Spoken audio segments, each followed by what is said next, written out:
Thank you very much for inviting me. It's a very exciting place and looking forward for the 2 days to come and talk to all of you. So first I'll introduce myself and then I'll talk a little bit about my lab, and then I'll go through like my life journey through curiosity and robots and stuff like that. So first about me. I've been 20 years a student in the university. I have 6 degrees, a triple-double, 2 undergrads, 2 graduate, and 2 PhDs. So I have a bachelor, a master, and a PhD in quantum physics. I worked on quantum computers, which is also something very hype now. I wrote a book, invented a new quantum superhero who doesn't really violate laws of physics, but barely. So if you want to ask about quantum physics, you can later. This is not the talk. I also have a bachelor in medical science. So I went to medical schools, but I quit after 3 years. So I got a consolation prize of only a bachelor in medical science. And then I did my master's in business administration. I opened 5 startups, lost all my money. Do the things you do when you're 20, And then I did my second PhD in computational neuroscience, where I started to study curiosity, which I'm going to talk about. So I always had these dual loves of quantum and the brain, obviously from science fiction books, like Fantastic Voyage 2 of Asimov, who shrunk people and put them inside the brain and learn stuff. So I was always curious about these 2 things, and I decided not to decide, so I studied both of them. So at every point in my life, I did two degrees at the same time, which was fun. And I also did my postdoc in MIT in the personal robots group with Cynthia Brazil, who invented Jibo and Kismet, and probably you heard about her. So I did there a 2 years postdoc, which I'm also going to talk about. I also did there a teaching certificate because curiosity is all about learning and education and stuff. So I wanted to also learn the practicality of it. So I did the teaching certificate, and 8 years ago, I came back and opened the Curiosity Lab in Tel Aviv University. I also have 4 children, only 1 wife. And she's also a PhD in computer science, and she's way more than me. It's going to be talk about curiosity. So hopefully you will be curious and ask questions.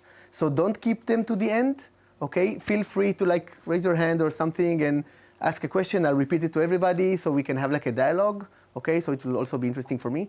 I know what I'm going to say, but I don't know what you're going to ask. So let's do try to give a dialogue on this, okay? Any questions? Not yet. Not yet. Okay, I don't know, maybe. Okay, so why curiosity? Why to study curiosity? So there are a lot of reasons, but again, everything I'm going to say, we're going to have a lot of studies and science backing what I'm going to say. So this is something very interesting about children. So there's a correlation between socioeconomic status and achievement in schools. Low socioeconomic status, achieve less in schools. But what this study actually showed is, again, on the x-axis you have curiosity, and on the y-axis you have the achievement. And what you can see is that the difference between low and high socioeconomic status is bigger for non-curious children, and it also almost vanishes when you have curious children, which actually hints to that if we actually make all children curious, we can actually overcome this socioeconomic status difference in education, which is something very powerful. It means that curiosity can actually bridge the gap of socioeconomic status effects on children's lives. So curiosity is super important in children. For adults, so there's also a correlation between curiosity and job performance. So people who are more curious, do better at their work. But it's super interesting in this study because there's a link between, it's exactly what Jerome said, it's about socialization. Curious people are more curious about people. And because they're more curious about people, they have more interaction with other people, and that way makes them better at their work. So curiosity is not only about science, it's also about other people and other interactions and other things. It could be curious about other things, and that actually makes you work better in work. And also for old age, so it has been shown that curiosity actually, again, activates all these mental processes, and you learn more and you're more active. It actually delays dementia and other things. So also for all age, it's good to be curious. So curiosity rocks. And now we're going to say, so this is why talking about curiosity, and now let's try to understand what curiosity is. So this is my personal perspective. So this is one of my children. Look at her, standing and that's my wife. Yeah. Yay. Okay, so when your child, stands up for the first time, as a parent, you're so proud. Oh my God, it's a genius, he stood up, yeah, so much fun. But as a scientist, you have to ask why. Because the child has no reason to stand up. Because we will still, give him food and love him even if he grows until the age of 20. Right? We'll take him to the hospital, but we'll still get everything he needs. So the question is, why does she stand up? And the reason is that she got sick of crawling and only seeing people's feet. And at some point she stood up and saw a whole new world and enjoyed it. So there's a loop here of trying something new, standing up, learning about the world, enjoying it, and then continue doing it. So this is another one of my children. I love this video, not only because it's my child. So you can see she's playing with the toy, and she's happy about it. So she's discovering something new about the environment, and she's really happy about it. She's like really excited. So what I did in my PhD and then in the lab is I'm trying to formalize this mathematically, understand how it's doing, and then do this. So this is George, because Curious George. So I want to create robots that are curious about the environment and happy about it. Okay? So to actually try to understand what's going on and to create this. And what's important here is that you'll see tons of robots in my slides, but I'm actually interested in people. I'm trying to understand how people are curious and trying to understand via robots what's the curiosity and try to solve algorithms and do like that. So, yeah. So, okay, this will work at some point. Yes, yes. So I did one of my PhDs was in neuroscience. While the brain is very, very complicated, we know a lot about the brain. I know it seems like we don't, but we know a lot about the brain. So this is a very cool study. I didn't do it. Do you know fMRI? Everybody know what fMRI is? You put a person in a very cold and noisy machine, and you see how the brain works. So you ask a person to do something, and you see which areas of the brain work when you're doing that kind of thing. So this is a really cool experiment. They put people inside an fMRI. They gave them questions, and they asked it to rate them, are you curious about this question or not curious about this question? And then they gave them the answers to all the questions. And they want to see which areas of the brain work when you get an answer to a question you're actually curious about, as opposed to an answer which you don't care about at all. Okay, so they discovered these 3 areas, never mind, but we actually know about this, and it's part of the reward system. They're part of the dopaminergic system, which means that when you get an answer to a question that you're interested in, it's like you're eating chocolate. From the brain perspective, it's the same thing. You release dopamine and you're happy. Okay? You know this eureka moment where you understand something you really wanted to know. So you're actually happy, and from the brain's perspective, it's exactly the same mechanism of being happy when you learn something that you wanted to know as opposed to something you didn't want to know. Okay? So there's, again, a connection here between learning something new and being happy and using the dopamine. And there's another study which is actually even more complex. They use the same mechanism. So they give you a question, okay? And then they look at the brain, and what they saw is that the brain goes into this curious state, which means that some areas of the brain becomes very active after you ask the question, not when you give the answer. When you're asking a question that you really want to know, your brain is coming to this curious state, and one of the areas that are very important, they become excited, is the hippocampus, which is the area of the memory. And what they showed is that if you're in this curious state, you remember more about the answer that you're later given. So your brain is like, I'm ready to receive this information, and when you give it to me, I'll remember it more deeply and longer. Okay? But even more than that, they actually give them a totally irrelevant information between the question and the answer. So you give the question, your brain becomes like in this curious state, you give them totally irrelevant information like faces, and only then you give them the answer. But they remember the faces more when they were in these curious states. Because the brain is just, I'm ready to get information. It's not that information, it's any information.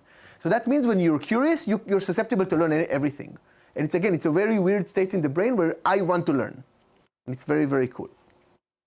So we need to, if I'm studying curiosity, I have to define it. So like there's 100 definitions of curiosity. I like this one because it's mine. So it's the intrinsic drive to learn as much as possible and the accompanying behavior. So it's an intrinsic drive. Everybody's curious from within. You can't give a curiosity pill. You can destroy it. It's called the educational system. That's not a joke. I forgot. I'm also a teacher, so I taught in my children's school for like 3 years, so I'm allowed to bring jokes on teachers. That's okay. So it's an intrinsic drive. Everybody's curious all the time. We'll later see some studies why it seems that we're not curious all the time. And to learn as much as possible, it means that we use what we learn to learn more. It's like hunger. It's when you want to know and then you learn, but you then want to learn more. So for a curious person, for every answer, there's a new question. So you don't just ask and then get an answer, then lay back. You want to continue learning. And the accompanying behavior means you can't be passively curious. Okay? You can't say, I'm curious. No, that doesn't work. You have to actually ask questions and explore and tinker and break stuff and see how they work. So this is this. So once you have a definition, you can put a model. A model is words in boxes. That was a joke for engineers. So we have two elements of curiosity. One of them is the learner and the learning, and the other one is behavior. So learning, you can put whatever learner you want. You can supervised learning, unsupervised learning, reinforcement learning. I'm going to throw words, but then I'm going to use them. So you can put here neural networks, deep learning. You can have Bayesian inference, just to know that I know all these words. So you can put whatever learner you want, but there's only one requirement. The requirement is that you can quantify how much you learned. Okay, if you can quantify how much you learn. So for example, in neural network, it's the loss, right? You calculate, again, okay, I forgot, wait 1 second. Okay, so this talk will going to be partially mathematical, technical, and partly not. So if you're interested in the technical, then you understand everything and you can ask question. If you're not interested, then you snooze for 1 minute and then come back, okay? Thank you. So you need to quantify how much you learn. So for example, again, neural network, it's the loss. This is how much you change the weights. And if you have Bayesian inference, it's called the information gain or KL divergence. So you need to quantify how much you learned. Why? We'll see in a second. And the second part of curiosity is the behavior, is how you actually curious and explore. And the behavior here, I'm using reinforcement learning. Everybody knows reinforcement learning? No, great. So I'm going to teach you because you're going to learn something new. So 60 seconds on reinforcement learning. So reinforcement learning, everybody knows it if you have a dog because you want to teach your dog something. You want to bring the newspaper. So if he brings the newspaper, you give him some reinforcement, you give him some food, and then it knows, okay, I did something good, let's do it again. How do you do it with a robot? So you have an algorithm. Let's say you want the robot to go forward, but it can go forward, backward, left, or right. So accidentally, it walks forward. It does something that moves forward. You give them a reward. The reward for a robot is a big number, which says increase the probability of what you just did. And so the probability of going forward increases and all the other ones decreases. If it accidentally walked backward, you give it a low number, said, okay, whatever you did, decrease the probability of what you just did. Okay? And after trial and error, the probability of going forward becomes very high, and it actually goes forward. But it's very important to understand you didn't program it to go forward. It learned what it did is good, and what it did it was not good. It can be a very, very complex robot that you don't know how to program, but slowly it learns to do what you want it to do. Okay? So this is reinforcement learning. But usually reinforcement learning have what's called extrinsic reward. I want the robot to go forward. Okay, the reward comes from outside. From curiosity, it's called intrinsic reward. It means the reward comes from inside. And here's the curiosity loop. You have something you learn about the world, and the more you learn, because you can quantify it, the more reward you get. So if you learn something new, you get a lot of reward, and then you repeat what you just did in order to learn that something new. Okay, I'll give you an example. If you give this to a child, to a baby, what does it do? It puts it in its mouth. Okay? That's actually not that interesting. It doesn't learn about the world because it's not tasty. It doesn't learn. But if this has a red button, it accidentally presses the red button. Whenever you press a red button, something happens. The TV turns on, the air conditioning, something happens. So the child presses the button, something happened, it learned about the world, and then it got reward. What do you mean by reward? Okay, let's press more red buttons. Okay? So it actually learned how to explore. So now if you take a child and you give it any toy with buttons, first they just push they won't put it into their mouth. They just push all the buttons because they learn that pressing buttons will teach them something about the world. So this is how you learn how to explore. Okay? You do this what's called the curiosity loop. So learning equals reward, and you can put it in an equation because equations are cool. This is called the curiosity equation, is that information equals reward. The more you learn, the more you get reward, okay? And if you get a question, you can put it in code, preferably in Python, and everything is cool. Any questions? Because before we move to the other question about curiosity. You need to start at some point to ask questions. You can feel, yes, excellent. How do you think curiosity is related to motivation? You mentioned that you get some biochemical rewards from getting into that curiosity state. Yeah. Do you think that people become more motivated because of curiosity, or yeah, so I'll repeat the question, what's the relation between curiosity and motivation? Yes. So actually curiosity is what's called intrinsic motivation. It's motivation that comes from within. It's not something that someone, tells you to do. And from the neuroscience perspective, it's totally related to motivation, because motivation is all about like goals, and what you want to do is actually dependent on the dopaminergic perspective, right? For example, usually the dopaminergic circuits are related to addiction, which is like too much motivation to do something. So this is when the dopaminergic circuit is overacting. And curiosity is on exactly the same circuit. So curiosity is actually, again, what's called intrinsic motivation. And also related, I think, to what you just said, is that if you're curious about something, you'll be more motivated to continue learning it for a longer time and be more enthusiastic about it. So there's a lot about how to, if you want someone to learn something for a long time, if you can make them curious about it, then it will be for a longer time. Totally related. Any other question? Yeah, excellent, great. So yes.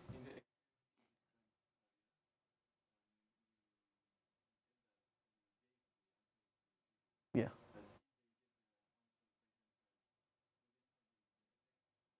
Wow, that's actually a really good question. I don't know because I don't know that. Okay, the question was if they get their own answer, do they still get it? I actually don't know. Usually, it's questions that they don't know the answer to. So you're saying like if they studied and suddenly get, so they still get information from outside, right? I mean, if they figure it out by themselves, I don't know. It feels to me like it's still operating, because I remember when I figure something out, I'm super happy, even happier than when someone else gives me the answer. But I will relate it. So it's a great question, but I'll answer another one.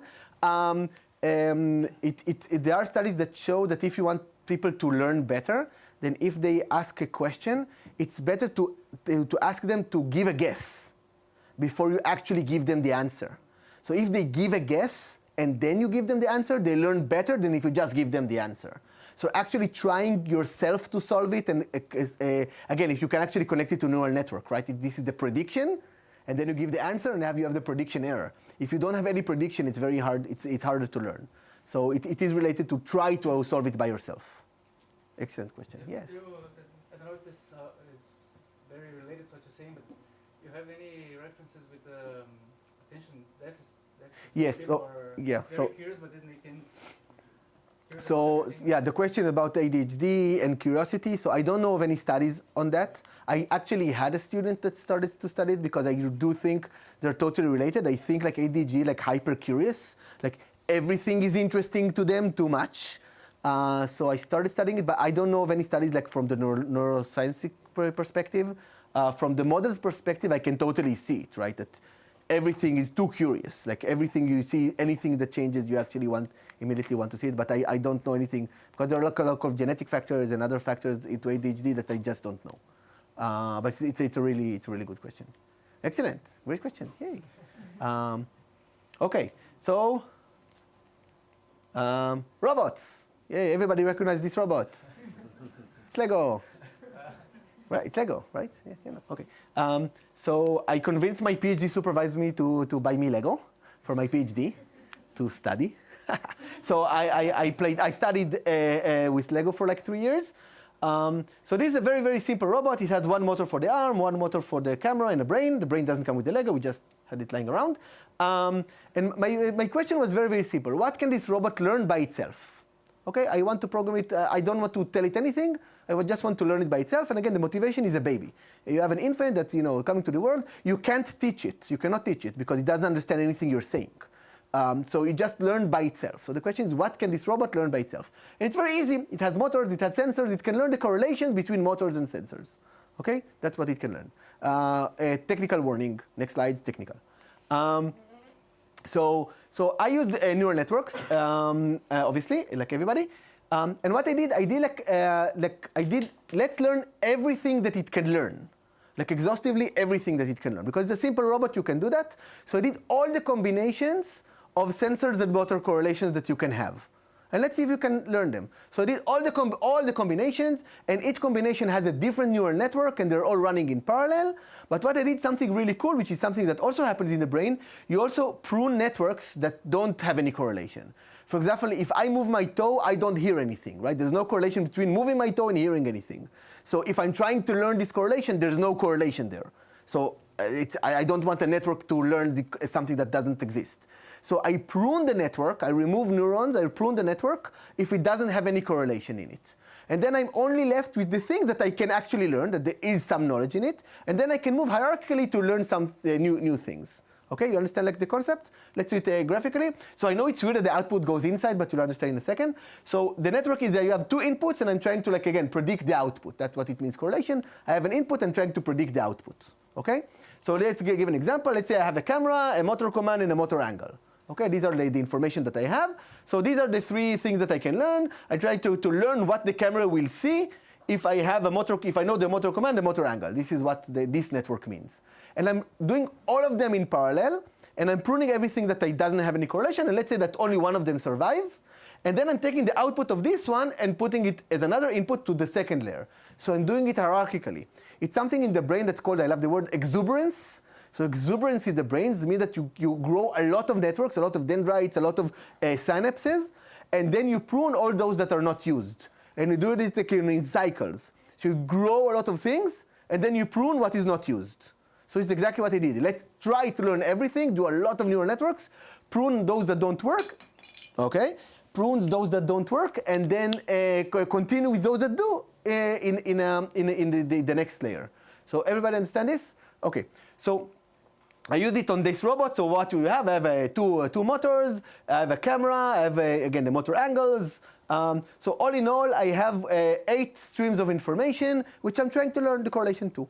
And if you do the combinatorial calculation, you see that 8 streams actually give you 168 neural networks running in parallel, which is crazy. But it's crazy that out of the 168, only 9 survive, and they actually have a meaning. I don't know if you know what's called the internal representation or internal models. Yeah, raise your hand. Do you know what internal models are? Okay. So you learned a lot today. Excellent. The forward model means that if my arm is here and I move my arm, with the motor, then I know my arm will be here. I'm predicting the future. Okay? Given what I know now and what I'm doing, I know how to predict where I will be. This is the forward model. The inverse model means that if I'm here and I want to be here, what should be the motor command to bring me that way? Okay, this is the inverse model. Usually you use inverse model to do planning and do actuation. It's weird, but you also have the post-diction model, which is to predict the past. Doesn't make any sense, but if I reach this point using this motor command, where I came from, I want to predict where I came from. So these are the 3. So it makes a lot of sense you have 2 motors. So for each one of them, I can predict. It's very linear. It's very simple models. I know how to predict where I'm going to be. And then I got this weird thing with the camera. Okay? So let's see what this means. This is like the pixels of the camera. So what does this mean? If the pixels change, did I move the camera, the motor of the camera? That's what it means. But if you think about it, what it means is actually it's change detection. It's motion detection. What does it mean? If I move the camera, if I move my eyes, most of the pixels change. Do you agree with me? If I move the camera, most of the pixels in the image change. If I don't move the camera, most of the pixels don't change.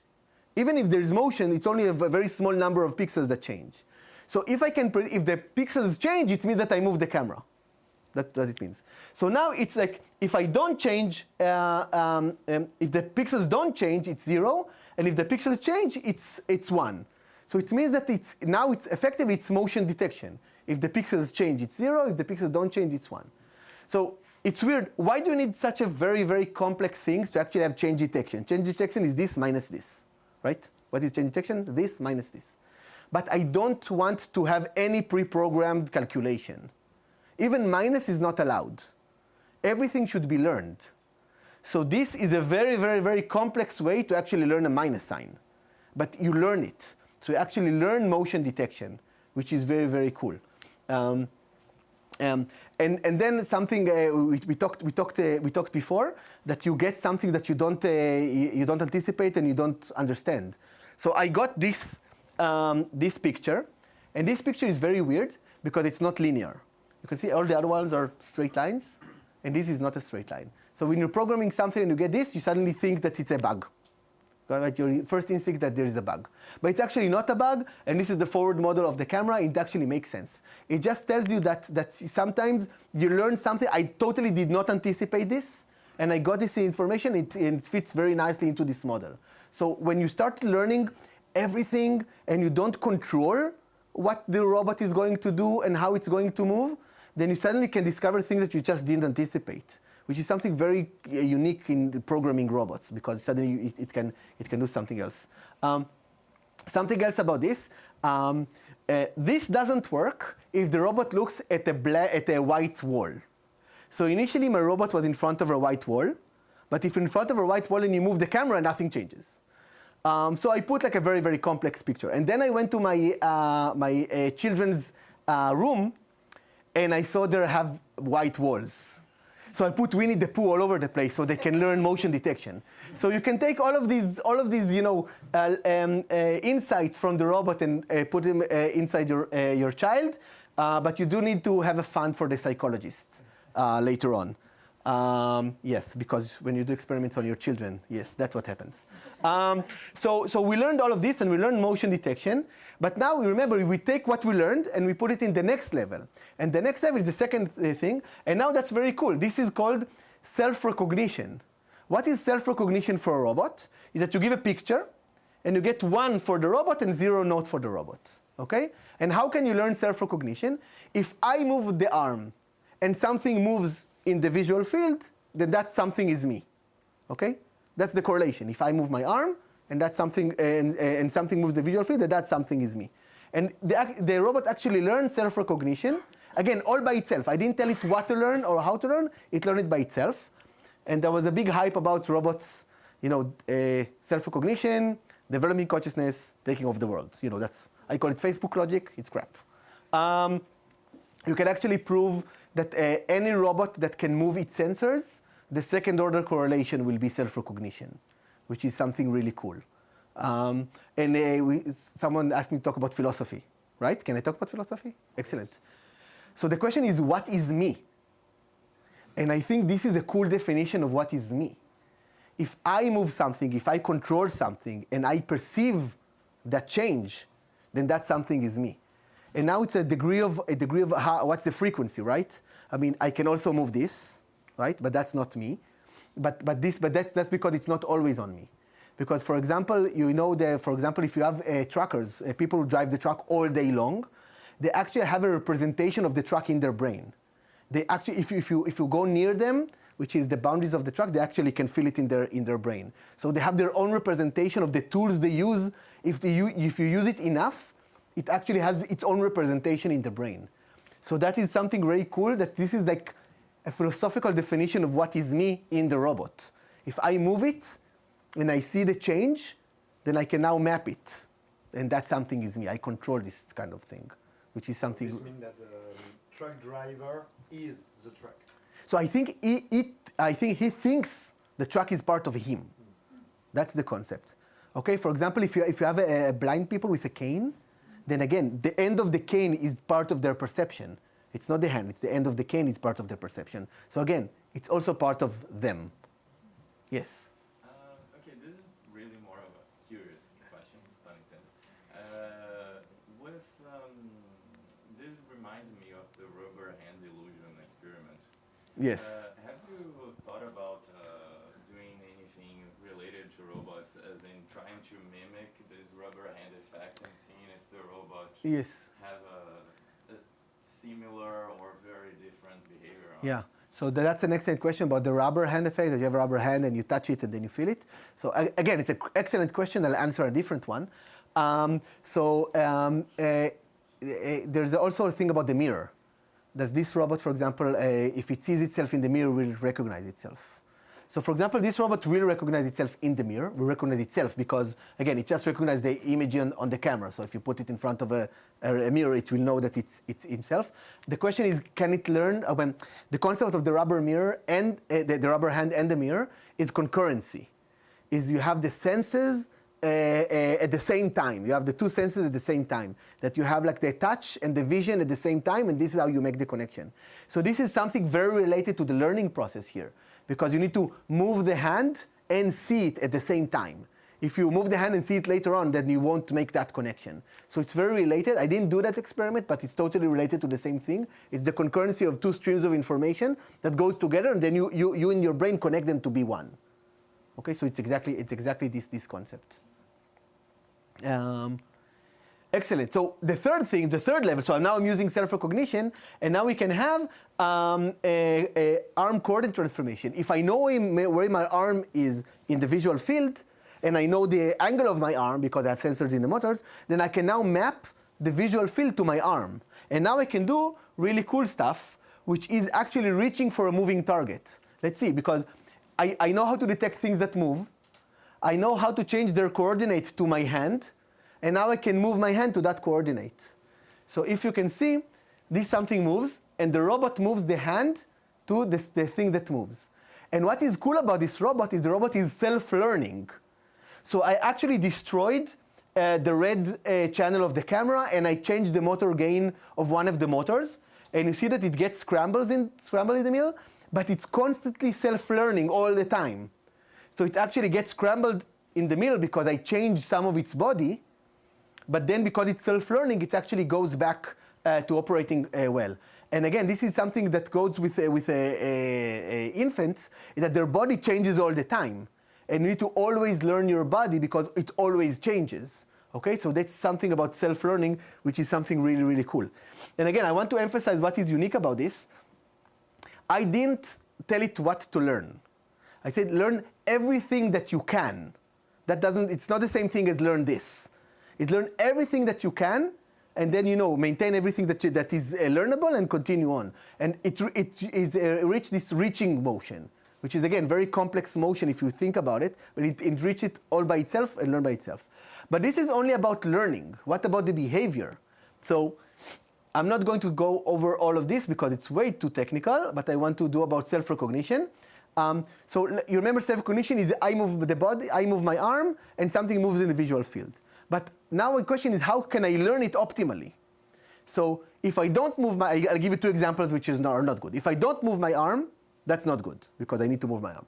But if I move my arm here, it's also not good because I don't see my arm. So the robot started, again, I use now reinforcement learning, where the reward was learning this self-recognition. And what the robot learned, it's very complicated, but it actually learned to look at its own hand. And to look like, oh, that's cool, that's me. Okay? And it was cool because it got rewards. So it's like, and now, why is it so cool? Because there is a developmental stage in infants when they recognize their own body and start to look at their own body. Okay? That's really cool. What is the reward in that case? The reward is, so I had a neural network, and the reward was the prediction error. The biggest error, the more reward, which is actually, again, super cool because you're rewarding mistakes, because this is how you learn. So there's a really cool balance between the neural networks want to decrease errors. That's the whole point of neural networks, decrease errors. And the behavior want to increase errors. So you go to the place where you know least, and then you learn. And then you go to the place that you know least, and then you learn. This is the curiosity loop, which is like a really cool balance between going to maximal error and then then decreasing it. And is there a characteristic frequency of this loop? No, it depends on the exact. Here it's like one time step where I move the arm or something. It's not dynamically. Yes, I think here was, I don't know, probably like 100 milliseconds or something. Again, it's the frequency of the robot. It's the frequency of the sampling that you can have of the camera and the motor and the sensors. The lowest frequency, because you have to have all the data to actually update your neural network. So it's the lowest frequency of all of these streams of data. Fully defined by the lowest frequency, or should you define loops that are minutes or hours? So again, it depends on what you want to learn. Okay, it's the data that you have for learning. Here it's very low level, So it's motors and pixels from the camera, so you can have a lot of data very fast because, again, every couple of milliseconds you get all the data that you need. We will later on see something that relates to human interaction, where the frequency is way, way, way much slower, like seconds and even minutes. But it depends on the frequency of data that you have that you can actually update. Not only the neural network, but also the reinforcement learning. Usually the thing that limits you is the actions that you can do.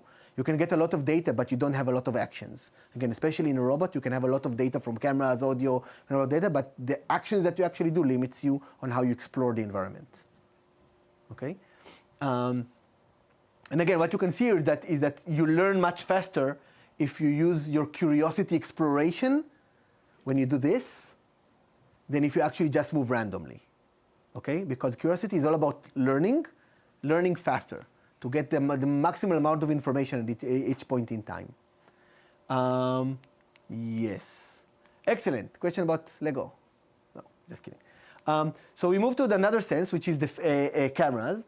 So I wanted to know what can a curious infant know when it's born and it just sees the world. Okay? So Linda Smith did a really cool study. She put cameras on babies in different ages, and they just looked at what they see. And not surprisingly, they see a lot of faces. Saying, oh, puchi muchi, their mother, father. So they see a lot of faces, and then they also see a lot of hands. So we picked our favorite face, which is Sheldon Cooper from the Big Bang Theory. So what we had is like this. We wanted to simulate like a social environment, right? The robot is not in the jungle, it's around people. So we took a sitcom as the data for the robot, okay? As a data stream. And what we want to see is, are faces unique in this kind of scenario? So we quantify the amount of information that you have in the picture, and indeed faces have a lot of more information than non-faces. Again, if you look at me now, then you can see a lot of robots and a lot of really cool stuff, but in the end you will always look at me because my face is the source of information, okay? Even though there are a lot of cool things around me. So the faces have more information. But if you remember, information equals reward. So if faces have more information, then the robot will get more reward if it looks at it. So we developed a deep curiosity loop. Why? Because you have to do deep things to get money. Obviously, you know that now. If you don't do deep learning, you won't get any. Okay, that was like 4 years ago. Now you have to do AI and Gen AI. Like 3 years ago, you had to do deep learning in order to get money. So we did this deep curiosity loop, and we actually invented a new deep reinforcement learning algorithm. And what you have here is exactly the curiosity loop. So this is the learner, where you're trying to predict the next frame in the video. You have video, now you're trying to predict the next frame. And all the errors that you can't predict goes as a reward to the deep reinforcement learning algorithm. Okay? So you're trying to predict the next image. What you can't predict goes as a reward. So obviously what you cannot predict is the faces that move, because they move all the time, but the background is constant. So you get actually a reward for this. But in our unique algorithm, each pixel got its own reward. So it's usually when you have a camera, you have like the image as the input, and you have like move left or right as the action. Here, for every pixel, you have its own reward. And what we got in the end is we got in the end. So this is the critic, if you know what it is. This is the high reward place, so it discovered the faces, but it also discovers the hand. Why? Because the hand also moves all the time when we're talking. Okay. But it also, because it's reinforcement learning, it's not only detection, but it's also there's a force field. So you're actually looking at faces. You're directed to look at faces. Okay. And what is unique? So every camera has this face detector today. It's very easy. This is unsupervised learning. So usually all the algorithm for the cameras, you have a million pictures, and everybody labeled, here's this a face, this is not a face, the face is not a face. It's called supervised learning. Here it's actually unsupervised. I didn't say in any place in the algorithm that's a face. I actually didn't give it any label at all. I just fed it the video, used curiosity loop, and I got face detection, which is super, super cool. Okay? So the question is, how did I get it? And the concept here is that there's the combination between the information in the environment, which is I gave it, Big Bang Theory, like a sitcom with a lot of people, and the curiosity loop. Okay? Giving trying to learn that environment will give you face detection. So you know there's in the brain there's called the fusiform gyrus. There's a place in the brain when you see a face lights up. You know, there's a really cool place in the brain. But what actually people saw that it's not faces. For example, people who work with cows, you know, in the farm, actually light up when they see a cow, the face area. Because it's not faces, it's what you see most during the day. And this is exactly it. If I now feed it a video of, you know, Big Bang cow theory, which I don't know, probably someone did in National Geographic or something, then it will actually learn to detect cows, okay, and not faces. But people are around people, and that's why we learn faces, okay? So that's really, really cool. There's a big, probably I'm going to answer that question now. There's a big discussion whether face recognition is genetic, and are you born with face recognition? There's a huge discussion in neuroscience, it's not cleared yet. I obviously promote that you don't. But I don't like genes and genetics because, I know, it takes the fun out of learning. So I assume you know nothing, and let's see how far you can go with it. Obviously, we have something in our genes, but I don't care. Yes? In this situation, how can you differentiate the detection of social cues and movement cues? So I repeat the question, how you can detect motion cues and social cues. So actually, there are two stages here. One is the learning side. And when in the learning side, you actually learn what moves. But in a social environment, what moves are the social cues. In this, you don't have any motion. You already learned to detect what you wanted to detect. So it's detection on a single frame. Okay, right. Yeah, I know. No, it's a very subtle differentiation. In learning, you have to have motion and videos and stuff like that. But in the end, you know what's valuable. And what's valuable, it's not the movement. It's the features in the frame that moved during learning. So now this is a single frame and not movement in the detection phase. Okay? Yeah, and across the face, did you have the opportunity to detect if the robot was actually detecting the eyes? No, okay, yeah. We didn't go into that details, and also I'm not sure that we will, because I'm not sure the changes are subtle. So now the question, again, we detect changes and movements. So I'm not sure we'll detect exactly the eyes and other things. I think it's more subtle. Again, I'm pretty sure that we have more complex algorithms and more fine-tuned details. We will do that, but not here. This is like a big face. Excellent question. Yes? Again, maybe far-fetched. Do you think after this training it will be able to recognize faces where there are none, like we do with like pareidolia? Like you see two dots and again, I don't know. Again, you know there are a lot of problems and biases in also labeled and face detectors and stuff like that. So here, it again, like everything in learning, it depends on the data that you give it. Okay, if you give it also like cat's face and human faces, then maybe it will. But I'm not sure. It's a good, but it all depends on the data, not on the algorithm. Yeah, excellent questions. Okay, so it can detect now faces and interact with people and faces and information. So this is a study I did in the media lab. So I don't know if you know this robot. It's called a dragon bot. Again, it's from Sinter Brazils. It looks like a dragon, so that's why it's called dragon bot. And it has a smartphone for a face. Okay, so it's just okay, you all know it. But what it has here is that we have a camera that detects people's faces. Okay. And the only thing the robot can do are facial expressions. Happy, yawn, sad, shy, a lot of facial expressions. But what I did it is that, okay, so these are the actions, and I gave it reward the more people looked at it. Because people, facial information, the more people looked at it, the more reward it got.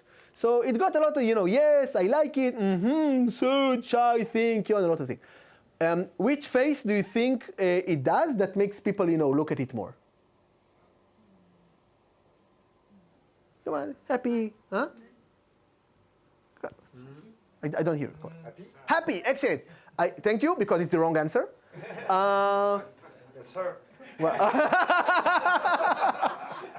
So I always prefer wrong answer because then you learn, and if you know the right answer, you didn't learn anything, so why am I here? So obviously it's the sad. So the sad was like, like this. And the data shows, so this is like the time axis, and this is the onset of the actual face. So as you can see, said after 30 seconds, no one left it. The name of the paper was "No One Leaves the Crying Dragon Bot." Okay? And the people said, "Oh my God, what did they do? Is it okay? The robot is a doorknob." Like, it's stupid, right? That's recognized. But people anthropomorphize it and say, it has feelings. It doesn't have any feelings. It's a stupid robot. Okay? But because it got reward, it's actually changed its behavior. So what did it start doing? It started crying all the time. After 2 hours, it cried more than all the other things. So this robot learned to cry to get attention. Sounds familiar to anybody? Exactly. So it's a very, very, very, human-like behavior, right? I mean, to cry in order to get attention, that's like a very human-like behavior. It's like 20 lines of code. I can show you. It's like 20 lines of code. You have face recognition. You have like a reward to change the Q value. It's like 20 lines of code, and you get a really, really, really human-like behavior. And the question is, how can that be? Because you had human in the loops. Because humans behave that way. Humans supplied that kind of information. If humans you gave it attention to be when it was happy, then it would learn to be happy. Okay? But they don't. And obviously, again, you can take it to education. It's called giving a positive reinforcement to negative behavior. When you have you have your 2 kids, they're playing very nicely. What do? You go and drink coffee. When do you give them attention? When they fight. Ta-da! What will they do more? Yes. So I obviously experiment with my children. So now when they play, I go and tell them, "You're amazing, I love you." And when they fight, if there's no blood, they don't come. Okay, don't quote me, I know I'm recorded. Okay, that's wrong, bad parenting advice.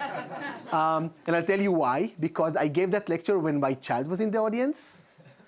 And then like a week after, she was crying and she went to her mother. And the mother said, "Well, why didn't you go to daddy?" Because there was no blood. So bad parenting advice, it's just, no. But now seriously, you need to give reward to the things you want to promote. And parental attention is the highest reward a child can get, at any age actually. But parental attention is something we always seek. I don't know why, but that's what we seek all the time. So you need to give reward to things that you want to promote. This is something, so again, also for robots. Yes. Okay, so now, yes, so it learned about people, and now this is a huge study I did in the Media Lab. It was part of a huge consortium of USC and Yale and MIT. And what we did here, this is my most cited paper for some reason. It was like in AAAI conference, most cited paper ever. Out of my 100 papers, this is my most cited paper. I'll tell you why in a second. I have no idea. I know why, like in hindsight. So what we did here is like this. You're going to see a lot of this in the next slides. You have a robot and a child playing together on a tablet. Okay? They're playing together on a tablet. The robot is not the teacher. The robot is the peer. They're learning together. Okay? What they learned here is learning Spanish as a second language. It was in Boston. So they're playing some kind of game, and they learn Spanish. No one cares about Spanish. What we did have is we have facial expression recognition in real time about the child. Okay? I know it sounds, yeah, of course you had. But that was 2015. We actually had the first ones from Affectiva, from Rose Picard. So that we had yeah, it was very, very breakthrough. So we had real-time facial expression of the child, and we fed that as a reward to the robot. So the robot tried to teach the child Spanish as a second language, and it got reward if the child was happy. Okay? And what did the robot do? The robot changed its motivational strategy. Not what it learned, but how it taught. Okay? So which faces to do, how do a great job, or let's try again. It changed its motivational strategy to make the child happier while learning Spanish. You try to be happy when you're trying learning Spanish as a second language. It's very hard. So now the robot tried to change its behavior to make the child happy while learning. And we had here a very long-term engagement. It was 8 weeks, once per week for 2 months. And now I want to say something that we all know. I know it will come as a shock to you, but robots are boring. robots are boring. When you see a robot for the first time, you're super excited. It's the coolest thing ever. For the second time, it's okay. And for the third time, you just don't care. It's like any toy, and this is the biggest problem any robot has. Long-term engagement. Long-term engagement is the hardest, the holy grail of everything. You don't care if it works, doesn't work, if it's good. So people, we want to work with it. That's the biggest challenge any robotics company has, I think. Long-term engagement. So these robots are also, while they're cute, super boring. But what we showed in this paper is that this is the engagement of the child as a function of time for like 8 weeks. What we showed is that if the robot does not personalize to the child, does not learn, so reinforcement learning, the motivation drops. And if it adapts to the child and learns what the child likes and gets reward and changes the motivation strategy, the engagement increases.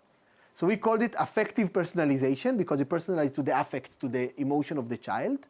And again, that's why I think this is my most cited paper, because it started the whole trend of giving reward to emotions, giving AI reward for people's emotions. So you want to try to learn what makes people happy.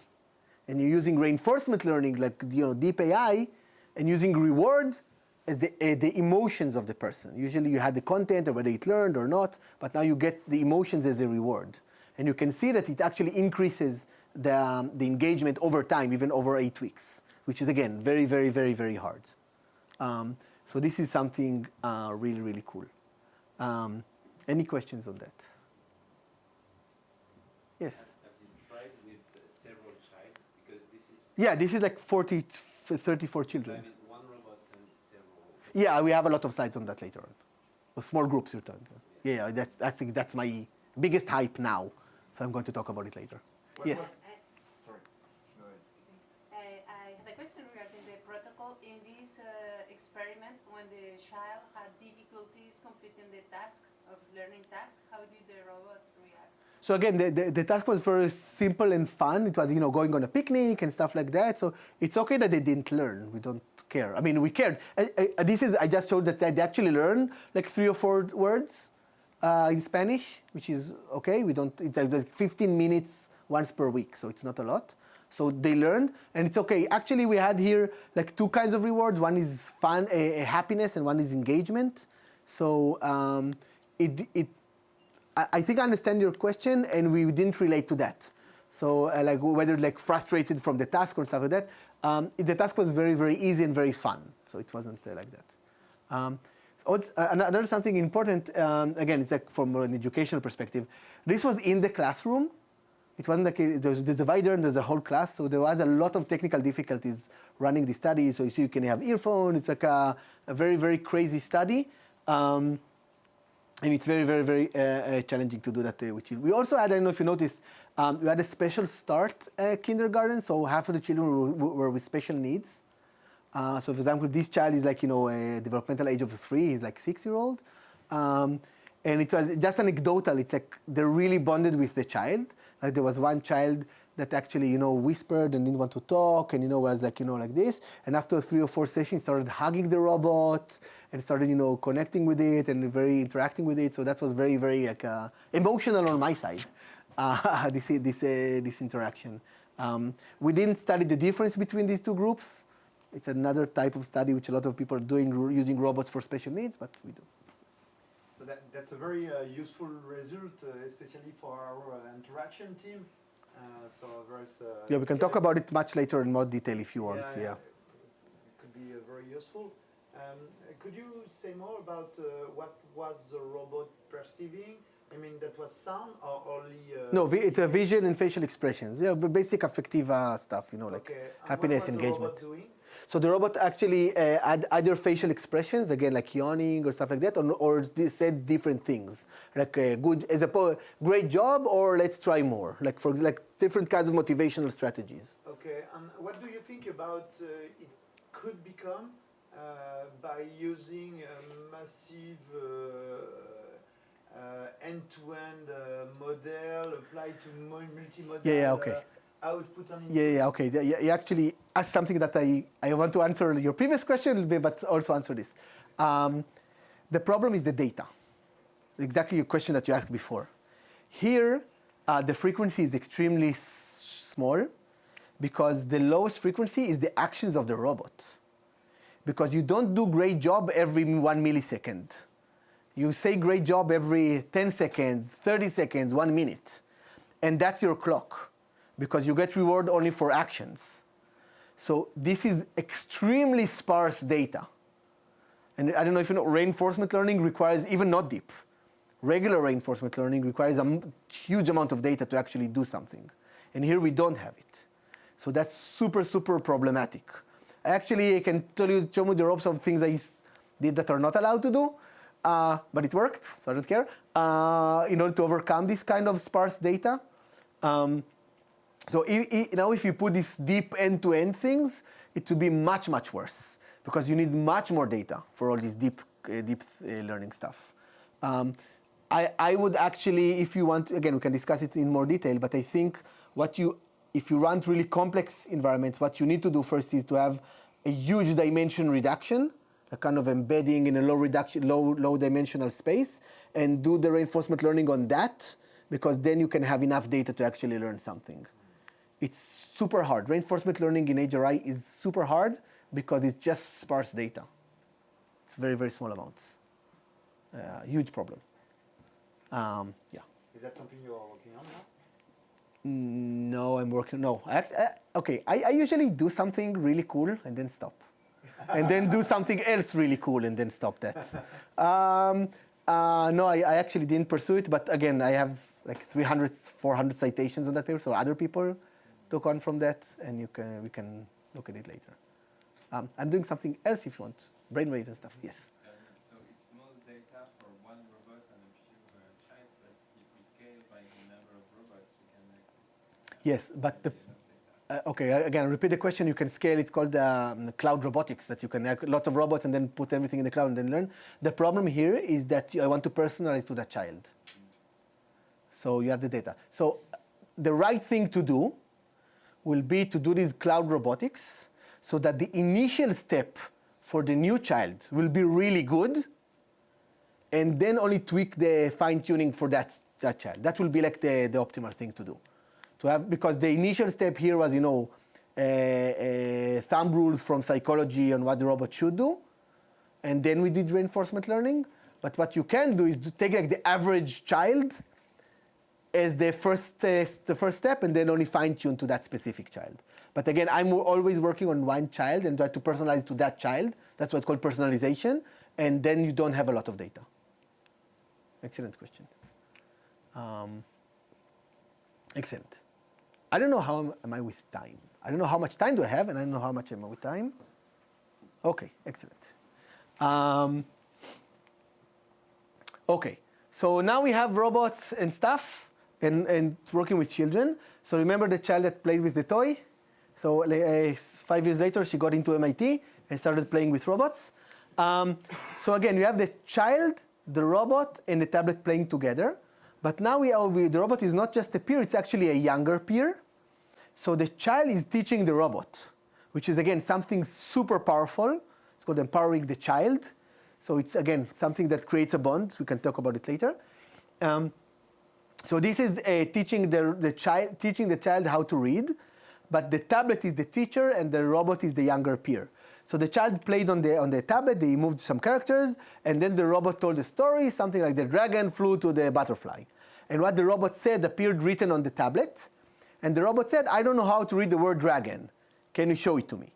And then the child had to learn to press the word dragon. If it was correct, the robot said, thank you. If it wasn't correct, the tablet showed it the correct words. And the robot said, great, we'll learn together.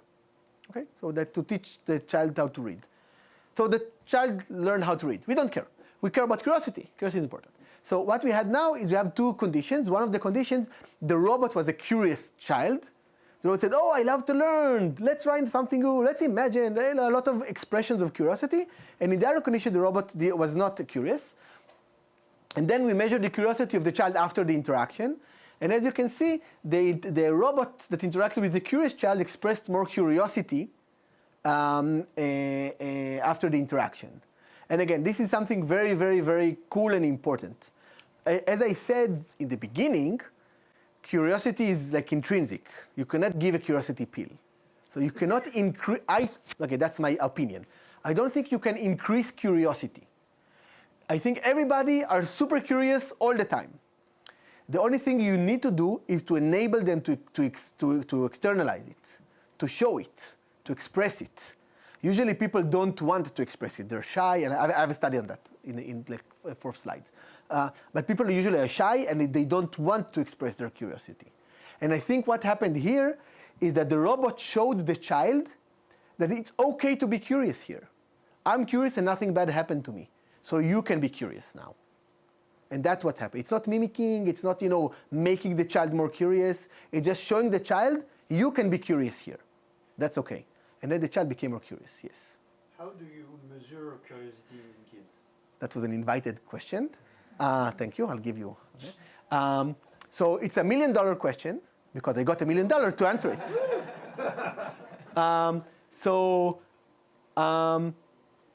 I'll answer it in like 2 slides. I want to talk about curiosity because it's related to the algorithm of curiosity here.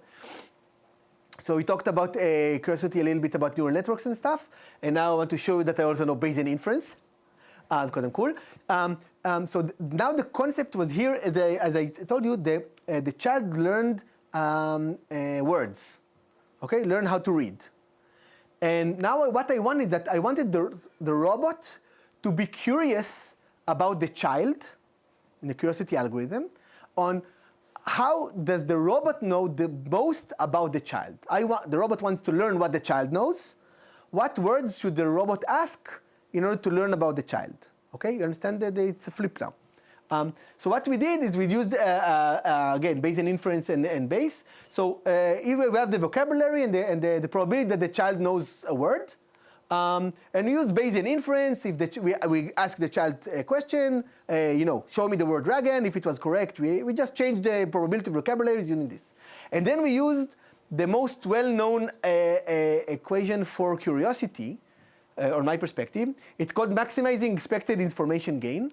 Is you pick the word that no matter what the child will answer, you will learn the most on the child.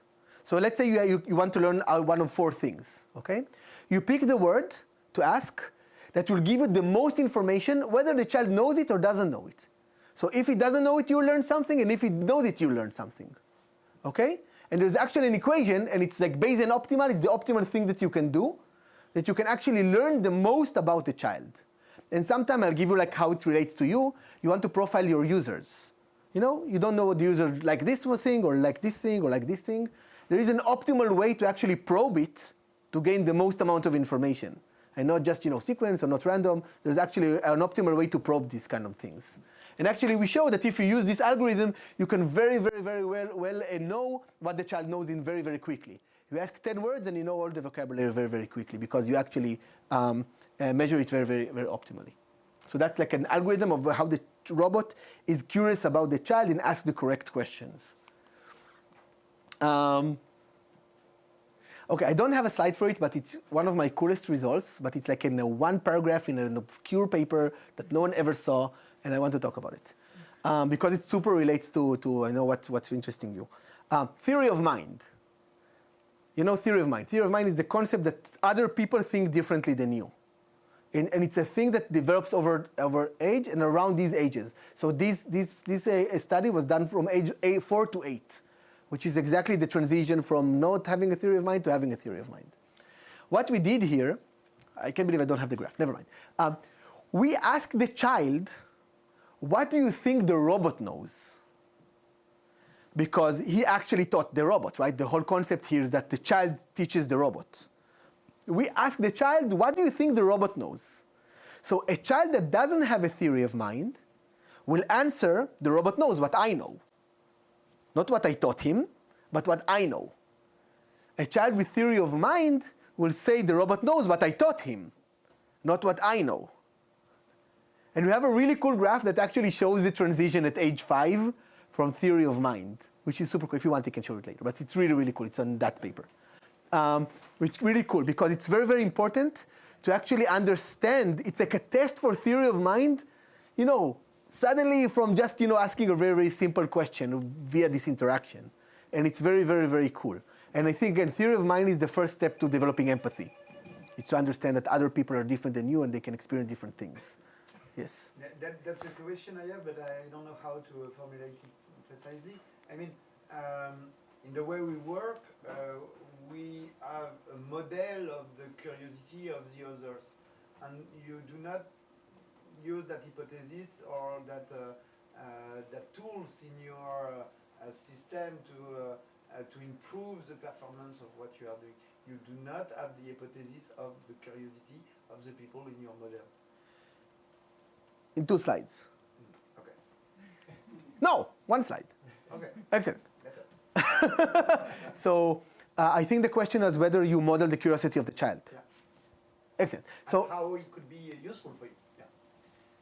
yes. Okay. So we had now we had like 2 things. One is the algorithm of curiosity. We talked a lot about the robot learning and being curious by itself, and we also have the promotion of curiosity in people, right? Using these social robots. And now what we did is we connected the 2. So how is we connected? The robot and child again played together on a tablet. They played tangram games, you know, like puzzles like this, and they had to select whether to have an easy one, a hard one, or an unknown one. And we can actually okay. And now what we did an algorithm for the robot, okay, to actually be curious. What does it mean to be curious? He's selecting the tangram that will teach it the most how to solve tangrams, okay? And we did it using, so we have neural networks. So solving tangrams is a solved problem for like 56 or something. You know how to solve tangrams using neural networks. But what we want to improve the solution of the tangram by predicting the initial guess. And what we did, we learned what's the solution, okay? We learned what's the solution of tangrams. And now the robot is selecting the tangram to try to solve that it thinks it will help it learn the most. Again, we use here entropy or something, some kind of measure of uncertainty. I want to select the problem that I don't know if I can solve or not. Like, if I know I can solve it, then that's not interesting. If I know I cannot solve it, that's also not interesting, it's too hard. I want to select just the thing in the middle that I don't know if I can solve or not solve, because that will teach me the most. It's the highest entropy, okay? And this is how it's selected which tangram to solve, because it wants to learn the most. And we showed in the very, very big paper how it improves learning and blah, blah, blah, blah, blah. But what we did, ta-da, we used the same model of the robot on the child to assess the child. And now so here is the algorithm of the robot, of the curiosity. Wait, I forgot something else. So this is the algorithm of the robot. What we did here, today it's called explainability. Everybody know about explainable AI, that you need to explain what you're doing. In 2019 or 18, that word wasn't there. So what we did is that we transferred the parameter of how much you learn to the expression part. So the robot actually said different things based on the parameter of whether it's learning or not learning. So now, if the robot is curious, then if he's choosing this, I know how to solve the other one, so I don't care, I will choose this one. It explained why it chose each one of the tangrams, okay? Based on the internal parameters of the robot. And if it was not curious, then it said, I want to solve the easiest one because I'm lazy or whatever. So here, what we had in the robot, the curious robot, based on the internal parameters, said these things and selected these things. And the non-curious robot, based on its parameters, selected these things. For the child, we inverted it. We know what the child selected. We ran a full model on the child with neural networks and stuff like that, and we deduced whether the child is curious or not. Again, we know what the child selected. We know whether it succeeded or did not succeed in the tangram. So now we can approximate whether the child is curious or not. So for the robot, we selected the curious robot, and this is how it behaved. For the child, we saw how it behaved, and we deduced whether it's curious or not. Does that answer part of your question? So we had the full symmetry between the two. We had like the model of the robot and the model of the child. For the robot, it produced behavior. And for the child, based on the behavior, we deduced whether it's curious or not. So you define the curiosity of the kid based on what you implement in the robot? No, we just assumed that the curiosity of the child is the same as the curiosity of the robot that we did. So the model of the robot is based on curiosity of children. Yeah. Okay, so we had like this curious robot and the non-curious robot, right, playing with the children. Obviously, we would like the result that a child playing with a curious robot will be more curious than a child playing with a non-curious robot, right? Yeah, we didn't get that result. What we got the result is something very interesting and again related to other stuff, which is the curious robot children were not affected. Their curiosity did not change. But what we did have is the non-curious robot resulted in less curious children. And my interpretation of this, children are curious. Just try not to ruin it. That's the only thing you need to do. You just need not to destroy their curiosity. If the robot saying, yeah, I want to solve this because it's easy, then the child say, okay, I want also to solve it because it's easy. And if the robot says, I want to solve it because it's interesting, then the child said, yeah, it's actually interesting. I want to solve it because it's interesting. I know it's interesting. That's what I want to do all the time. I want to do interesting stuff. Okay? So this is what the child usually is. But if you're playing with a non-curious robot, then suddenly the child says, okay, if the robot is not curious, maybe I shouldn't be curious also. Okay? So this is like a very, very, again, powerful thing. Just don't destroy curiosity. Yeah, I mean, just, yeah. You don't need to promote it, just not destroying it. Yes? Curiosity can be exhausting sometimes for yourself or for the people around you. Yeah. So do we need time where we are? Yes. Yeah, it's an amazing question. Curiosity is like exhausting. You can't be curious all the time. You cannot be curious all the time. I think it also relates to something like, again, like a hunger, right? You can't be full all the time. I mean, you can't just eat all the time. I mean, right, it's the same thing. If you eat all the time, then you're always full, which is good. You don't want to be hungry, but that doesn't make any sense. Okay, so you need to have some waves of, being curious and then learning, and then being curious, and you can't be curious all the time. You're right. It is exhausting. Again, actually, it's a really good question. I don't have a really good answer for it, but it feels right to me that you should have like waves or periods of this. You said we are curious all the time. And No. Yeah. So I want to explain, and I have a slide in like 3 slides on this, is that we have the drive of curiosity all the time, but unfortunately we're humans, so we have other drives also. And they compete. So the point is that you also have again, when you're hungry, you cannot be curious because you're hungry. It's much more important to eat than to learn something new now. Yeah, but then the people, when they are in that machine that you described in the beginning, in the ephemera, yeah. sometimes some parts of the brain lights up or not. Yeah. So what defines when it lights or not? No, so again, for that study, it was very, very limited in time. So they were just curious about the questions. They weren't hungry or they weren't anything else. It was very, very limited in time. But I think you're correct. You cannot be curious like all the time. I want to learn. It's probably manic or something. It's like not good. Don't do that. Yeah. Excellent. Wait 1 second. Okay. You know what? I will keep this for a second because I want to answer Jerome's question about how you measure a curiosity. It was literally $1 million question. I got $1 million to answer it, like in grants, because when I went to MIT, I said, I want to, study curiosity in robots. Yeah, in children, it sounds fun. And I said, okay, let's pick the, most used curiosity measurement tool. And then I discovered there was none. There's no test of curiosity. You can have for creativity, you have for IQ, you can have for tons of stuff. Curiosity, you don't have any tool whatsoever. The only thing you have is a questionnaire. Are you curious? 1 to 5. I'm just kidding. It's a very, very good questionnaire. It's Carsten's questionnaire. I use it all the time. But it's a questionnaire, self-report questionnaire. I'm using 4-year-olds. They don't know how to read. Obviously not telling me whether they're curious or not.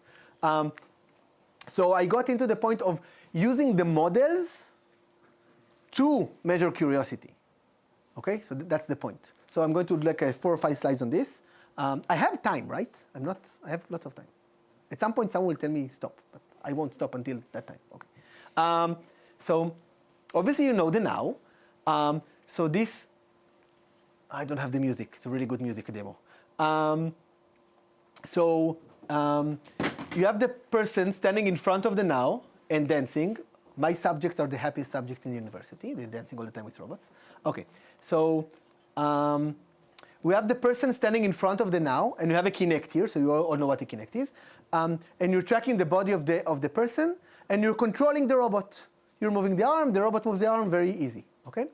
But what we did is we destroyed the transformation, which means, you see, it's not 1, 1, 1, it's 1, 1, and destroyed. So if you move your arm like this, then the robot's arm moves like this, okay? So you destroy the transformation between your body and the robot's body. And the concept is you need to learn how to control the robot. Okay, you need to learn. Again, curiosity is all about learning and behavior. So you need to learn how to control the robot. And what we did, and again, we're not interested in the learning, but in the behavior. So the question here is, how should you move in order to learn how to control the robot? Again, not moving is not good. Moving randomly is okay, but it's not optimal. So the question is, how do you move in order to learn how to control the robot? Which movement will give you the most amount of information that you can actually solve this problem, okay? And that was our measure of curiosity. So this is with time, and this is the error in the matrix. This is how bad, 0 is good because you don't have any errors, you know how to control the robot, okay? So this is the participant's behavior. You can actually quantify, we played the movements of what he did. We solved the equations, and we know what's the matrix that it has, okay? Based on its own behavior. But we actually know how to solve this problem. So we know what's the optimal behavior that you can do in order to learn this transformation. And now you suddenly have a distance matrix, a number, that says how much this person is far away from being optimally curious, moving in the best behavior to learn. So we have a measure for it. Okay, we have actually different measures. Okay, what did we do with it? Nothing, because then we moved. Why use only one now when you can have 4 nows? Yes. So we had 3 nows. This now is actually the experimenter, because I don't believe in people. People are horrible. So people introduce biases when they're experimenters. Gender, talking, they're tired, I don't like them. So this robot actually told the participant what to do. So we don't have any biases. It's really cool. And these 3 robots were either a friend of one another or not a friend of one another. Okay? And they talked with nonverbal communications. So if you're a friend, leaning forward, you're nodding. If you're not a friend, you're looking away, you have a fist. Okay, you have non-verbal behaviors of how friendly are you. But we didn't trust ourselves, so we did a very big Amazon Mechanical Turk study. And we actually quantified each one of these behaviors, whether they're good or bad towards the other robot. Okay? For example, if you had head nod, it's very positive, and fist is very negative. But, and more interestingly, there are those that are ambiguous, okay? But you're not sure. Some people think good, some people think bad. Why is it important? Because they convey less information, okay? If you lean forward, yes, then we like each other. If you now start swearing, then you don't like each other, okay? So there's things that are very clear and things that are not clear, okay? Give you a amount of information. And now, I forgot to show you, so that person has an eye tracker. So we know which robot is looking at it every time. So based with the eye tracking and this, we know how much information the person is getting at each point in time of knowing whether it's right or wrong. So again, like the previous things, we know how, for that specific person, how much information it's getting and whether it's looking at the right thing. Because one robot will give you a lot of information, the other robot is not giving you a lot of information, which one you should look at. And again, we can solve it optimally and get this metric. So we know now at a distance, really quantify whether what you're looking at, what you're doing, is optimal for gaining amount of information. Okay? For this social behavior, you think you're going into a party, and you see 3 people talking, you go into them, and you want to understand, who's the boss, who is important, who likes whom, who are you looking at? It's not always the one who's talking. You want to look at the other person who's looking at those who's talking to understand, or the other thing. So this is like simulating this part, okay? And what we got, this is the coolest result I ever had in my career probably, so I'm going to invest at least 1 minute on it. It's also a very weird graph. So what we did in both of the studies, remember the physical curiosity and the social curiosity with the 3 robots, is we repeated it several times. The first time the person interacted with the robots, we didn't tell it anything. There was no task, they didn't know anything about anything. They sat there, the human experimenter said, I have something to do, went away, and the robot started moving. So they didn't know anything about anything. The question is, what did they do when they didn't know anything about anything? And later, the robot said, okay, now you need to learn who's a friend of whom, and repeat it several times. And we repeated it several times, okay? Okay, they're all mixed up. Now someone else is a friend of someone else. You need to understand what's going on, okay? So this is the first time where they don't know anything, and this is the repetitions, okay? This is the x-axis. The y-axis is very weird. It's the correlation between our measure, okay? How much are you curious? How much are you optimal? With these questionnaires about your psychology. So there's a questionnaire about curiosity. How curious are you? And there is a question about psychological inflexibility and emotional cognitive, which is also related to social anxiety. Okay, I don't feel comfortable around people. I don't like new situations, stuff like that, okay? And what you can see, and this is why it's super cool, initially, exploration behavior is not related to curiosity. It's related to anxiety, okay? And only after this decreases can curiosity come into play. And this is why it's super cool. So all the educators know that when you're anxious, you can't be curious. You need to feel safe to be curious. Right? You can't just be curious.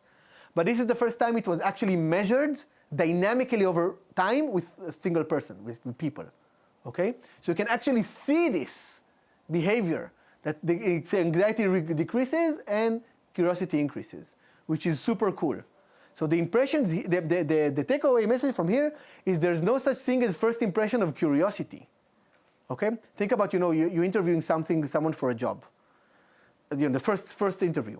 One is asking questions, the other is not asking questions. The one who's not asking questions, you don't know anything about it. You don't know if he's curious or not. Maybe he's not asking because he's anxious, because he doesn't feel safe yet. Okay, it doesn't correlate. The exploration, the curiosity behavior is not correlated to curiosity. It's not correlated to curiosity. You first need to make it feel comfortable. And that's something really cool. Something about, yes, excellent. Before you mentioned something that curiosity is all about learning and your behavior yes. and its interaction with the environment. This also sounds to me a bit with some of the definitions on, or the feelings on trust and trustworthiness with the environment.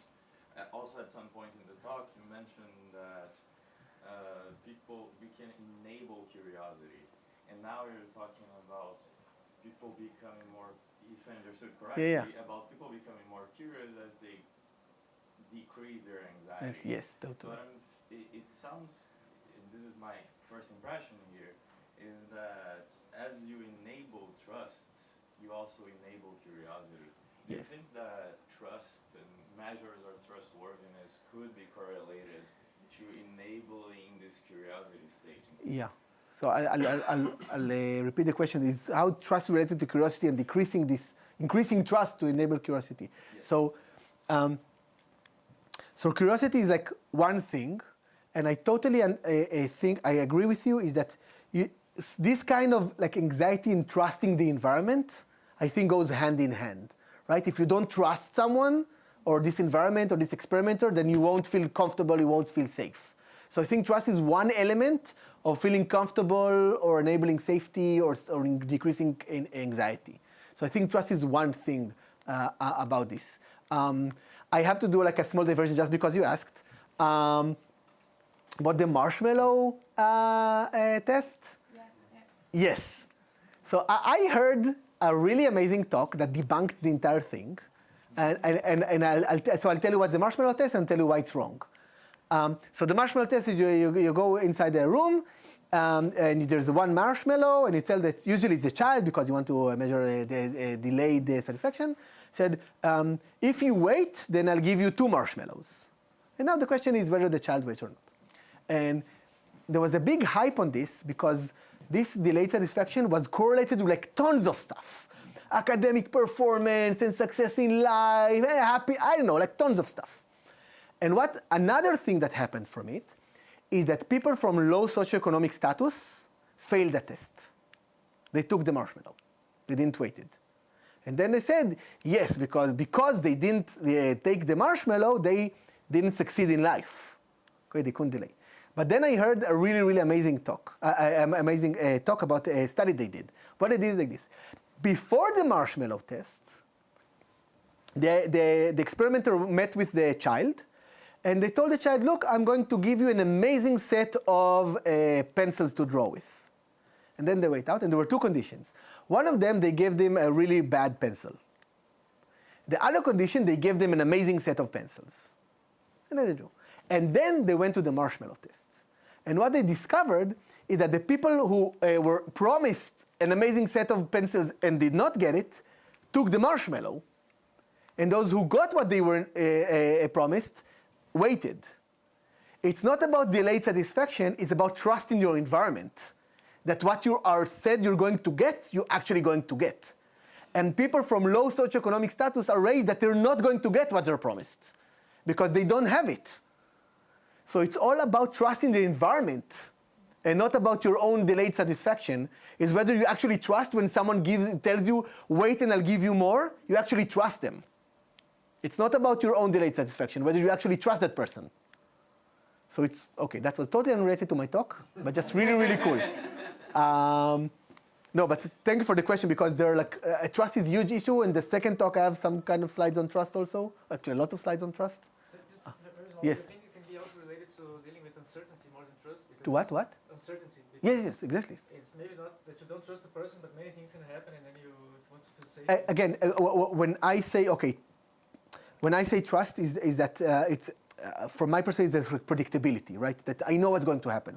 Okay. And also part of these tests are actually how you deal with uncertainties. It's like how you deal with uncertainties and whether you can cope with it, whether you feel comfortable with it. And again, most people don't like uncertainties. Okay, if you know what's going to happen, you feel more comfortable. And the question how you deal with these uncertainties. It's totally about it. One of the words I really like is predictability. Okay, is whether you can predict what's going to happen, which is very important. I want to say something about our field, human-robot interaction, social robotics, that it's multidisciplinary. So I was really proud of these results and this work, but I wanted to publish it in a psychology journal because this result is psychology. It has nothing to do with robots. There are robots in the study, but all the conclusions and the results are about people. So I submitted to a psychology paper, a psychology journal, and all the paper have robots and equations. The whole paper is about robots and equations, but it's a psychology paper. So it took me like 4 years to publish this because they just couldn't understand why am I submitting all these robots to their psychology journal. In the end, it was published in psychology journal. But I'm just... 2021. Yeah, again, the study was done, I think, in like 2017, something like that. I'm just saying is that we're so multidisciplinary. This kind of work is really, really multidisciplinary. But just remember that most of the world is not. I mean, most of the world is not multidisciplinary. If you go to psychology, if you're a roboticist that go to psychologists, they don't like you. Also, like if a psychologist go to a roboticist, they say, hey, psychologist. No. So it's like there's just totally different speech and a lot of things in between. One of the messages also here in this paper that I wanted to promote was to do psychology studies with robots, because this is totally reproducible. The only way to do this without robots is to hire 3 actors to do this. And that's like biases from here to I don't know where. Okay? It's like horrible. You literally need to hire 3 actors to do this study without robots. And they will never be reproducible. So I wanted to promote, learning humans by using robots, because they're social. They're so social today that you can actually try to learn how humans behave towards social agents using these kind of things. So this is something that I wanted to say. Excuse me, Yes. Is there a limit to the look of the robot? Because the robots you use Yes. really look like robots. For example, regarding our Yes, robots, they yes. really look more like Like humans. Yes. humans in a way. Okay, so there's all this, probably, it's a trick question. So there's all this movement towards simplistic robots, like intuition robotics, like Jibo, like other things. It's a whole movement of, making the minimal robot that still elicits emotions and, connectedness. I'm not into it. I'm not part of that movement. I think robots should look like agents, not like blobs. I think the shape of the robot has an effect, but not a lot. Actually, less than what you think, which is surprising. Again, you can elicit a lot of emotions by having a moving sphere. No hands, no eyes, no nothing. Like you need to have a symmetry breaking stuff. You need to have a sphere with a dot, and if it moves, you can create tons of emotions and interaction and whatever you want with it. I don't like it, but a lot of studies have shown that you can do a lot of things with just, a sphere and a dot. I have a study later on that compares the now to something else, and I'll show you that it doesn't matter, the shape of the robot. But it's a good question. I mean, the shape of the robot is a good question. I'm not sure wait 1 second. Surprisingly, there aren't a lot of studies. I found like 3 or 4 that do the exact study, the exact experiment with 2 types of robots.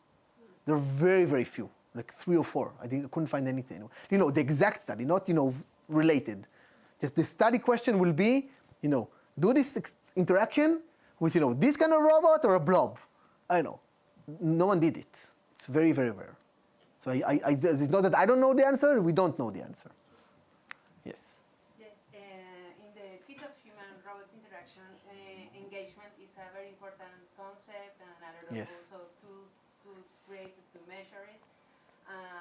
I didn't know curiosity as a concept until today. Thank you. And I feel they are somehow connected, curiosity and engagement, as I don't know if to be engaged, to create engagement in interaction. Curiosity has to be part of it. Okay, so it's not two-sided. If you're curious, you're engaged. You cannot be curious and not engaged. Unfortunately, you can be engaged without being curious. If you see any person playing a video game, they're totally engaged and there's no curiosity whatsoever there. So it's not the same. If you cannot be not engaged when you're curious about something. That's just not possible. But engagement can have a lot of other sources, unfortunately. Yes. Just about the, sorry. Yes. The point of the shape of, Yes. of the robot, it's not only a question of shape, A good animator. No, of course. No, of course, no. Many Of course. It's much more a question of theory of mind. So how much the people engaged in that situation believe that there is an agent thinking something in front, and perhaps there is things about mirror neurons. Yes. You should have. Yeah. So again, there's all this Guy Hoffman thing, like designing from the motion. You start from the motion and not from the engineering. And also there's a Heimel and with the squares and triangles and squares. Amazing video that you can just, what the square is feeling and whether the triangle loves the circle or not just by motion. So motion is huge. I'm just saying, given that you have the best animator, does the physical shape affects things? So that's the question. Yeah. And I'm saying that, again, animation is so much more important than the actual physical shape. Sure. Yes. Again, I think the physical shape is important. But how much activation of the mirror neurons is important? I don't know. Again, it's so weird for me. But if you see this, I don't know, like moving blobs, you just feel for them. I don't know why. It's like we're crazy here. I don't know. It doesn't make any sense. Again, I think the motion should be natural, and then you connect to it. If the motion will be totally unnatural, like squares or this, then you won't connect to it. Yes. Again, it's a huge question. I don't have a... sorry. I'll drink while you ask. Yeah, sure. I work on now on paper so much, making great movements with great animators and people who was designing motion, and there is an intrinsic difference between motion that are here in front of you, like the triangle and the experimentation you were mentioning about. You can see it happen, so you can have a story, you can project yourself into the situation of such a robot. But when you have motion in the robot that is not directly connected to the people, that is just played like this, like choreographic motion. And when on the opposite side you have motion that react to the user, the situation is deeply different. It's not at all the same. And it should affect. So in my second lecture, I have more about this, about how to connect and how to, a lot of things about that. Yes, it's super important, this kind of behavior. No, this I picked the wrong thing. Okay. Excellent. This is actually not interesting. It's about curiosity, but not about robots. Okay. So I'll talk like 5. It's not robots, curiosity, it's still okay, right? Okay, bear with me. I wanted to actually, I'm going back.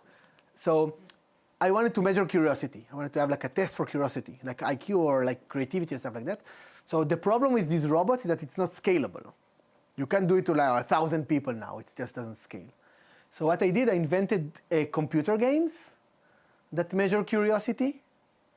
So I'm not going to talk about it, but we actually did this curiosity game really cool that you can select which question to ask and what is a good question, what is not a good question. We have a lot of studies now running around that do actually try to, again, measure children's curiosity in elementary school, because I think it's very important to map who's curious and who's not, and to help those who don't, and I don't know, do a lot of stuff with it.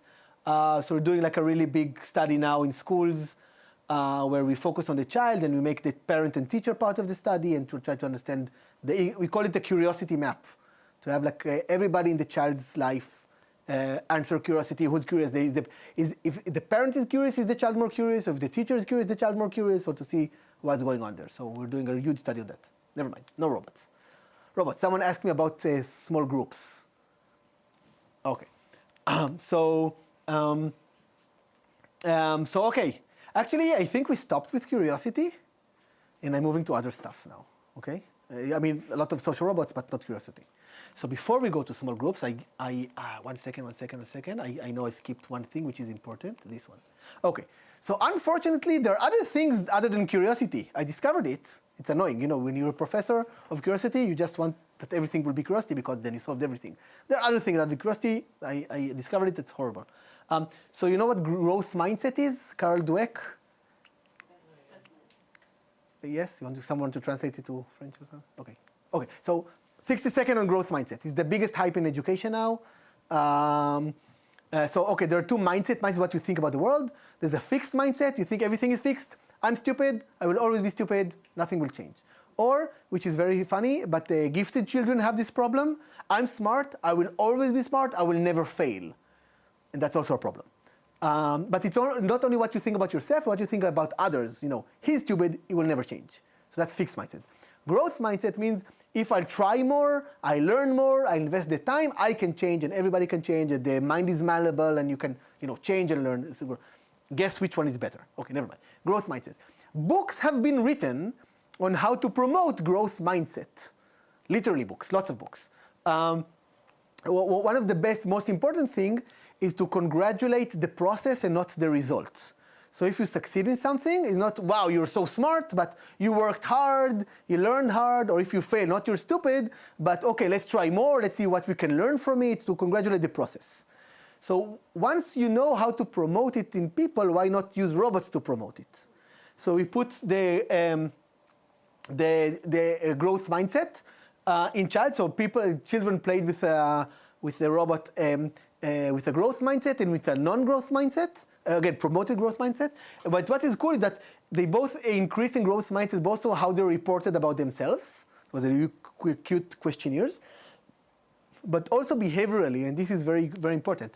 In the middle, we gave them something that they failed. And then we gave them another something very hard. So someone with a fixed mindset or without grit or perseverance, it's all related, after they fail, they won't try anymore because they think they're stupid.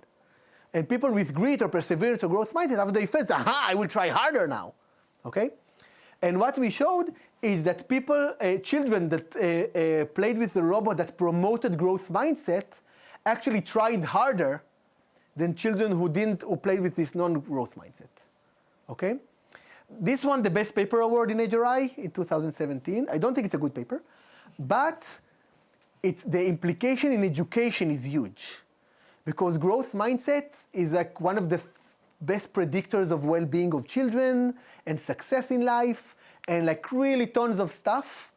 And we showed that you can do it with technology. And that's huge.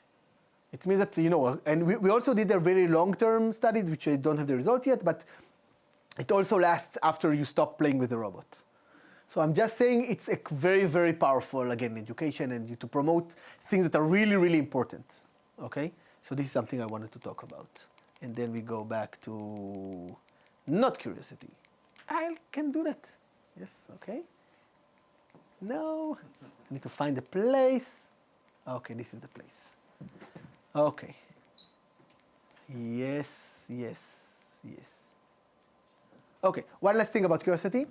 So I taught in my children's school, and I challenged my colleagues that study curiosity. How can you promote curiosity? You have 45 minutes once a week. How you promote curiosity? So one thing is I always came with a closed box. If you see a closed box, you just have to know what's inside. You can't control it. You're like, we're weird that way.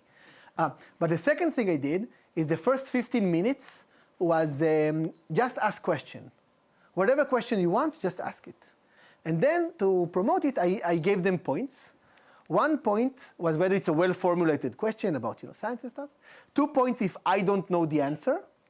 And 3 points if Google doesn't know the answer. And suddenly, they were challenged to ask really, really cool questions. So the 2 best questions that I remember is that when were the glasses invented?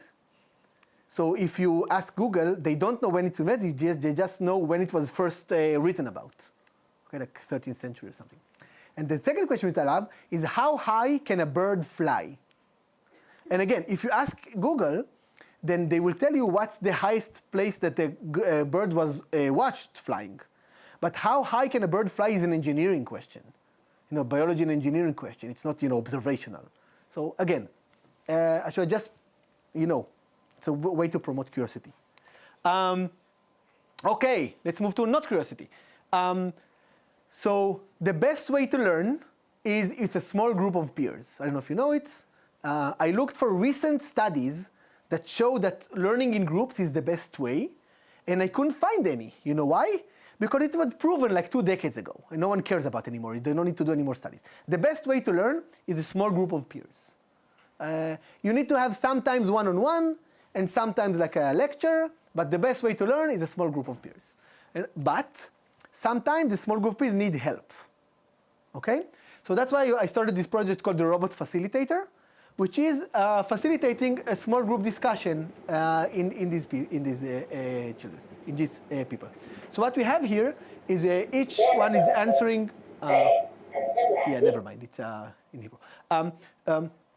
So each one has a tablet and they need to answer some questions. And then the robot says, you didn't give the same answer. Please, discuss and reach consensus and stuff like that. And we also augmented it with facial expression in real time and speaker recognition in real time so that we know who spoke more, who spoke less, and we address the one who spoke less and stuff like that to actually promote curiosity. I must say, this is pre-ChatGPT era. So we didn't have NLP and stuff. But it's very cool because a group facilitator doesn't need to talk. They just need the other people to talk to one another. So it's very cool, but the robot never asks a question. Because if you ask a question, people will answer and will assume you can hear their answer. So this robot didn't hear anything they said, but they could still facilitate the interaction. I think someone asked me about the physical presence of the robot compared to just a voice, right? You asked me something about it. So we actually ran this study with either with the robot or without the robot. But the sound was the same and everything was the same, just whether there was a physical robot in the room or not a physical robot in the room. That's the only difference. And what we discovered is that the physical presence of the room made everybody look at the same point and feel part of a group. Otherwise, they would just be among themselves and listen to the tablet and stuff like that. But once you have some kind of a focal point, embodiment for the group, then you actually attend the same thing, you feel part of the group.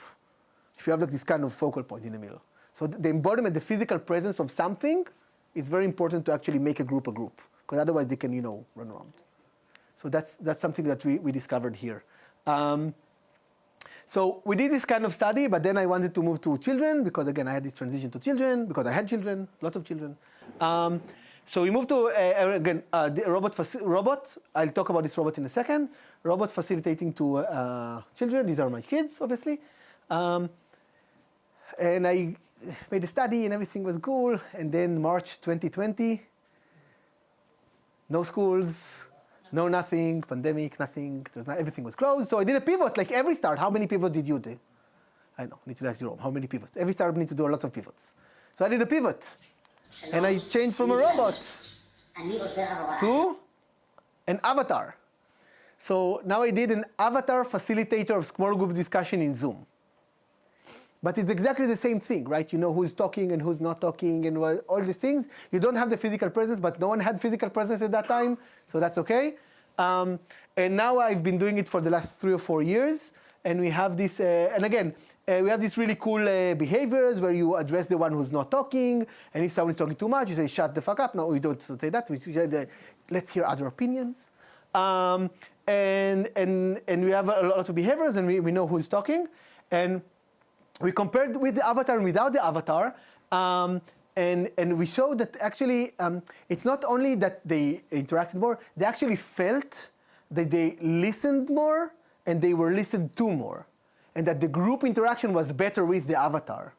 So that was how they felt. But because we recorded their facial expression and speech, we can actually show that they spoke a lot, they were much happier and much more engaged. Okay, so with the avatar, they're much more engaged. Again, some anecdotes. Without the avatar, they actually took off their phone and started playing, even though we video recorded them and they knew it, because they were children. But with the avatar, the avatar called them by their names and actually, interacting with them, and you say, Jerome, speak something. You can't just ignore someone when you're actually saying their name. But again, long-term engagement. Maybe the avatar was just cool. So we ran a long study for 6 weeks. And I don't care about these graphs. The only thing that I care about these graphs is that they don't go down. So they still spoke, and they were still happy, and they still thought it was cool, and they still learned. So I don't care what are the numbers, but they don't go down. So even after like almost 2 months, they were still engaged, and they still learned, and they still do a lot of stuff. And what we did, which is now really cool, actually the study now is finishing in Rome, is that what the avatar actually taught was socio-emotional learning, which is, again, another big hype in education now, to learn how to manage your emotions and how to express your emotion and how to help other people and empathy and other stuff. And the cool stuff here is that the avatar taught children socio-emotional learning. And some people, raised their eyebrows, said, what?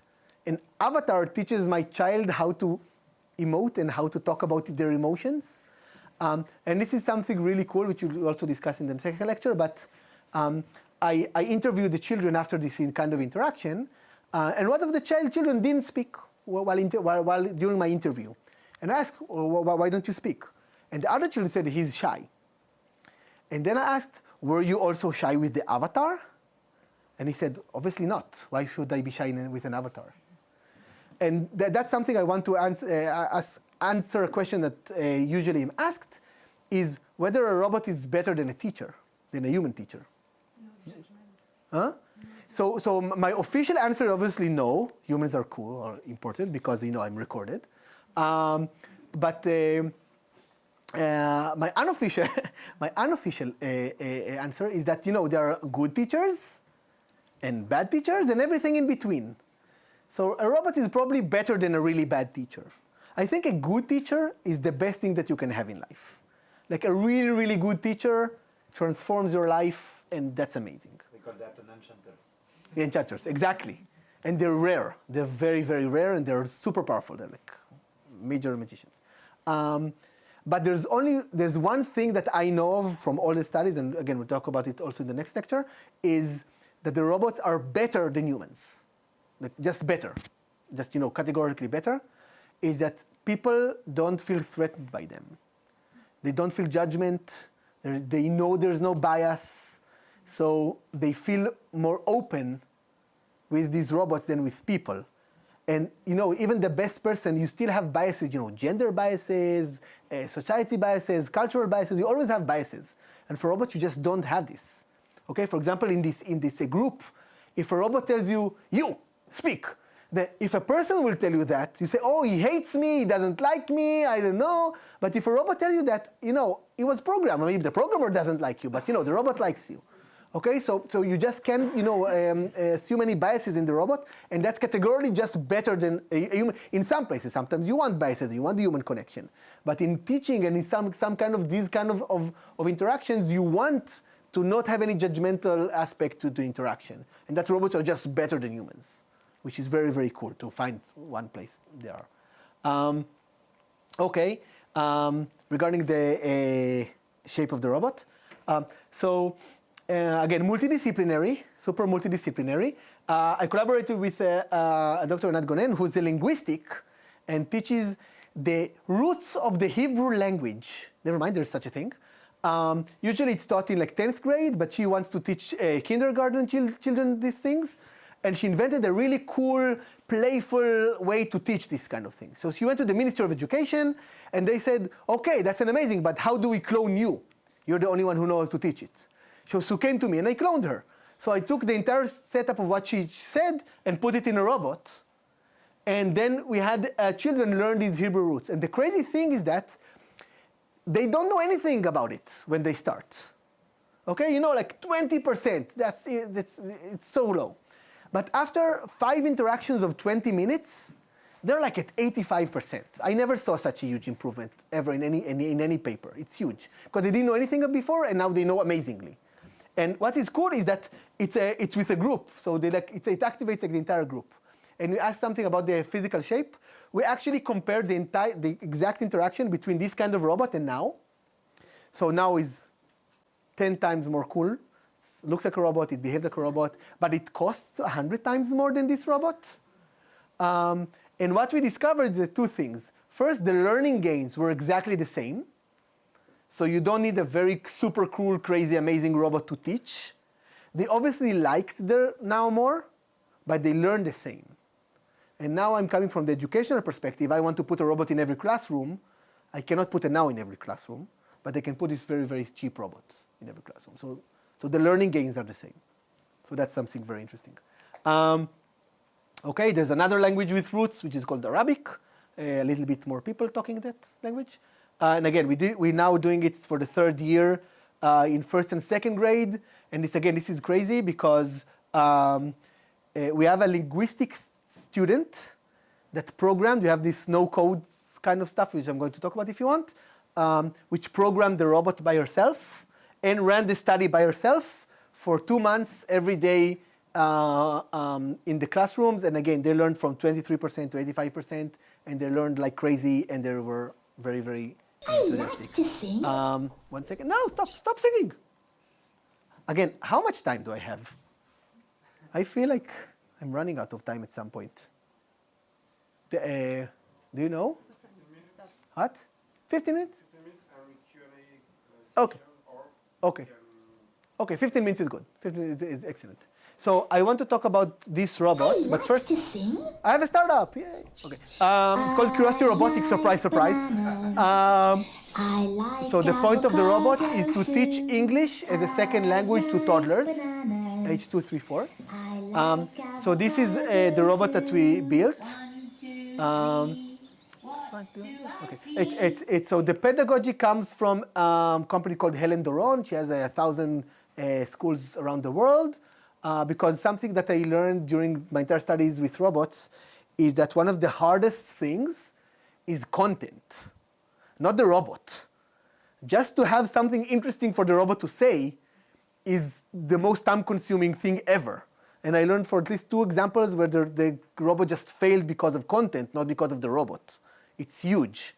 So what we did is we partnered with a school that teaches English, and they just gave us all the content. We have like 100 songs, videos, all the pedagogy, how to teach, everything. And we have everything. So we don't need to develop anything. We just need to transfer it to the robot. But we don't need to develop any content, which is huge for us. I want to talk about a little bit about this robot. So this robot is like 3D printed.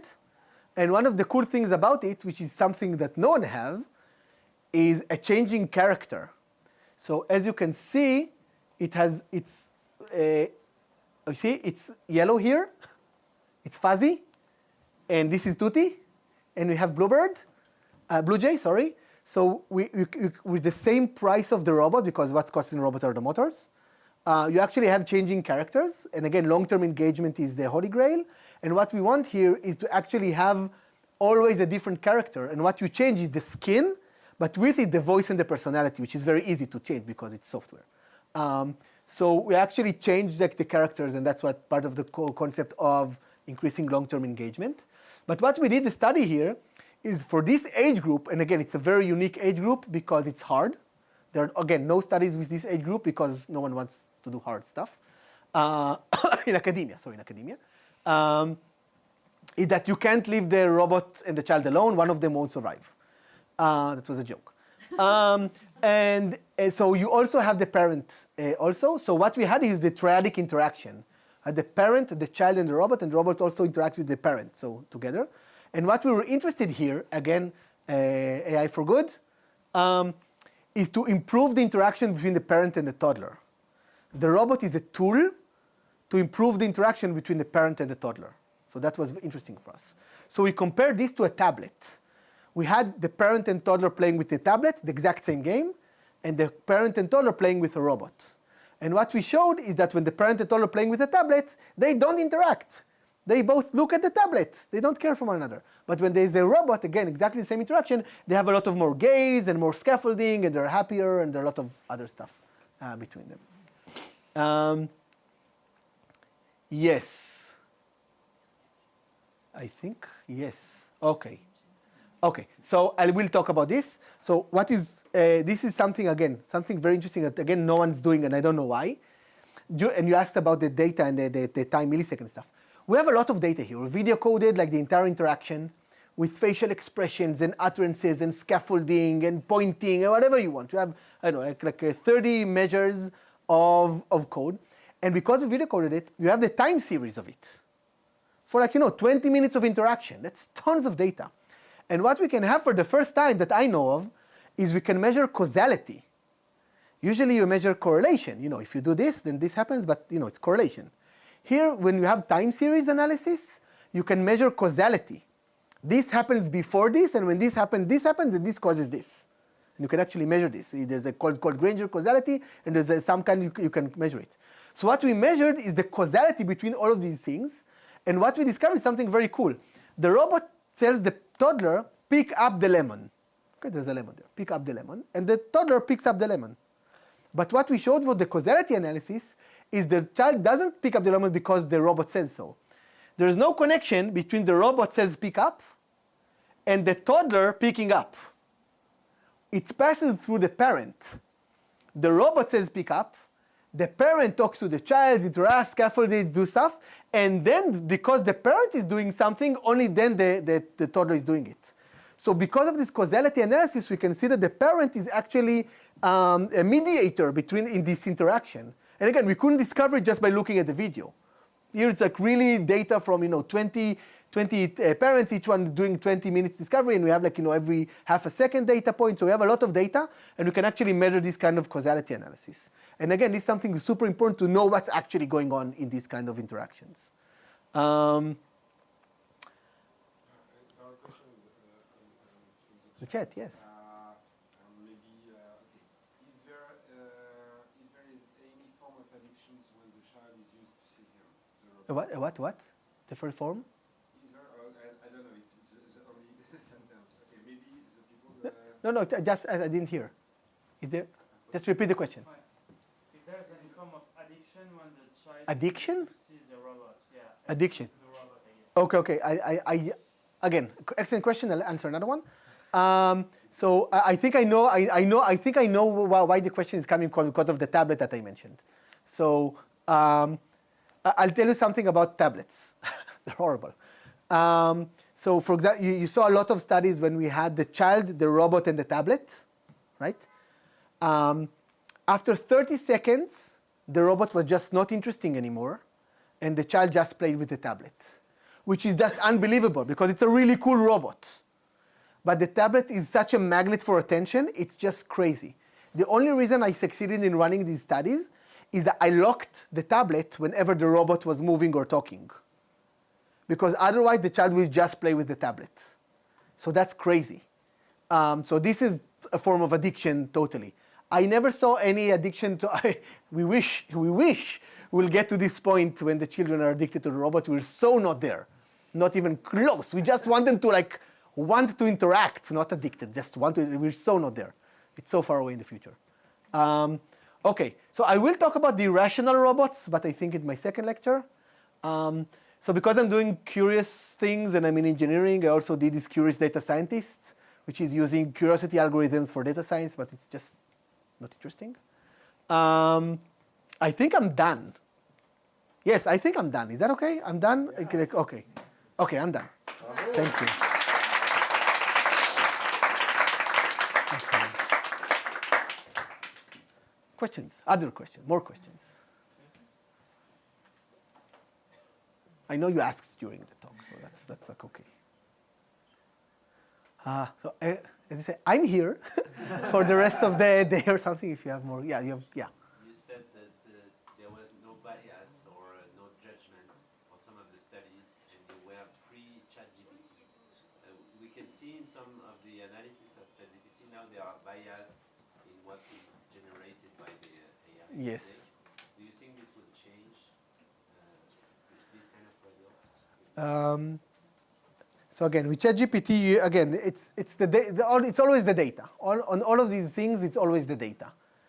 The problem with ChatGPT bias is the data is biased because people are biased and the data is coming from people. We want to overcome this, but it's just really hard because you need an unbiased data set for somehow to create it. I will say something about bias for robots. So there is this what's called NARS, a negative attitude toward robot survey, which I do almost before every study that I do, because there is also bias towards robots. I mean, some people hate robots, some people love robots. It's like, and you need to know it beforehand, because it will definitely affect the entire interaction. For example, in some of the studies with the kids, some kids just wouldn't come to the robot. You just don't want to. I mean, doesn't matter what you do. You just won't come to. They're afraid of it and they won't come. It's very rare, it's like 1 out of 70 or something. But there are actually ways to mitigate it. For example, in the fuzzy robot where you actually do it. So one of the things you do, you ask the child to dress the robot. And if the child dresses the robot, there's no fear and there's more interaction. So there are some tricks, again, with children to actually make them more connect, even if they're afraid. So again, there are obviously biases toward technology and robots, and not only for people. But again, they also not the same with ChatGPT, but with robots you can do it totally reproducible, which is again for me important. I want to learn something about interaction. Again, ChatGPT is not reproducible, so it's also another problem. Yes. So you work with brain imagery, and in your research, it sounds to me that you have the hypothesis that say that we only have one object of curiosity at the same time. Could we have 2, 3? Yeah. So again, curiosity is something. It's huge. It's not a one number, and that's why actually I have a lot of tests of curiosity, because it's not one number. There are a lot of types of curiosity, so like even categories. So one of the categories is like what's called diverse curiosity and specific curiosity. So diverse curiosity is what's called the box. If I bring here a closed box, everybody will want to know what's in the box. But specific curiosity is that I'm curious about, clothes, and I'm curious about cars, and so everybody has their own topic of curiosity. So that's one thing. Another category is like what's called perceptual curiosity. Is like people that do like bungee and want to feel sensations, or culinary curiosity, or epistemic curiosity, I want to learn about science. So there's a lot of types of, or social curiosity, when you want to learn about people. So again, there's a lot of types of curiosity that you can exhibit, and there are also like, people who are more curious about this, but less curious about it. So it's not like I'm curious about everything. Like some people are socially curious, and some people are epistemically curious, and some people, so there's a lot of types of curiosity. But yeah, well, your question about, can you ask about curiosity? At some time. I think at one time, because our brain is limited, you have one me, and I'm interested in one thing. I thought maybe other people that can have multitasking and multi-curious, but I'm not sure. I can't. So, yeah. Yeah. I'm curious about when you say that it's always the data. You don't think that the algorithms can be biased since they are developed by people that are biased in ways, and then this can somehow be... The biases that we see is not by the algorithms usually. I'll give again another example from a study that we had like in last HRI, which was crazy. They used this back channeling interaction, so of the robot, okay? And they detected, the change in pitch of the person just to know when to do the back channeling. So it was pitch detection and breaks detection, a lot of things in the audio, just do back channeling. And they discovered there's a difference between back channeling to female and back channeling to male. Like they reacted differently to back channeling. A year later, they analyzed the data, and they realized that the detection of the pitch was biased between women and men, and that's why downstream algorithms of back channeling was different. So the bias in the detection, just pure detection of pitch was biasing their back channeling and the entire results of the paper, because we had some kind of bias in the detection. So again, their algorithm was okay, but it was downstream that you can that you have some kind of bias. So I don't think the algorithms themselves are biased. Again, we're talking about learning algorithm usually. Learning algorithm dependent on data, and the data is biased. It's very hard for me to think how to program like a biased algorithm beforehand if I want to, especially if it's learning from data. I don't know, it feels hard. I mean, if you want to do it, you can do it, but I don't think people want to do it. I don't know. in this case, there could be cultural differences that would change the results depending on... Yeah, but it's not the algorithm. It's the data, the cultural difference, the data, or how people react to it, but the algorithm is the same. I don't think how you can put cultural difference in a reinforcement learning algorithm. I don't see how you can do that. When you say this, you're talking about the learning? Yeah. Not the entire study? No, not the entire code or anything, yeah. Excellent. Thank you. Thank you very much.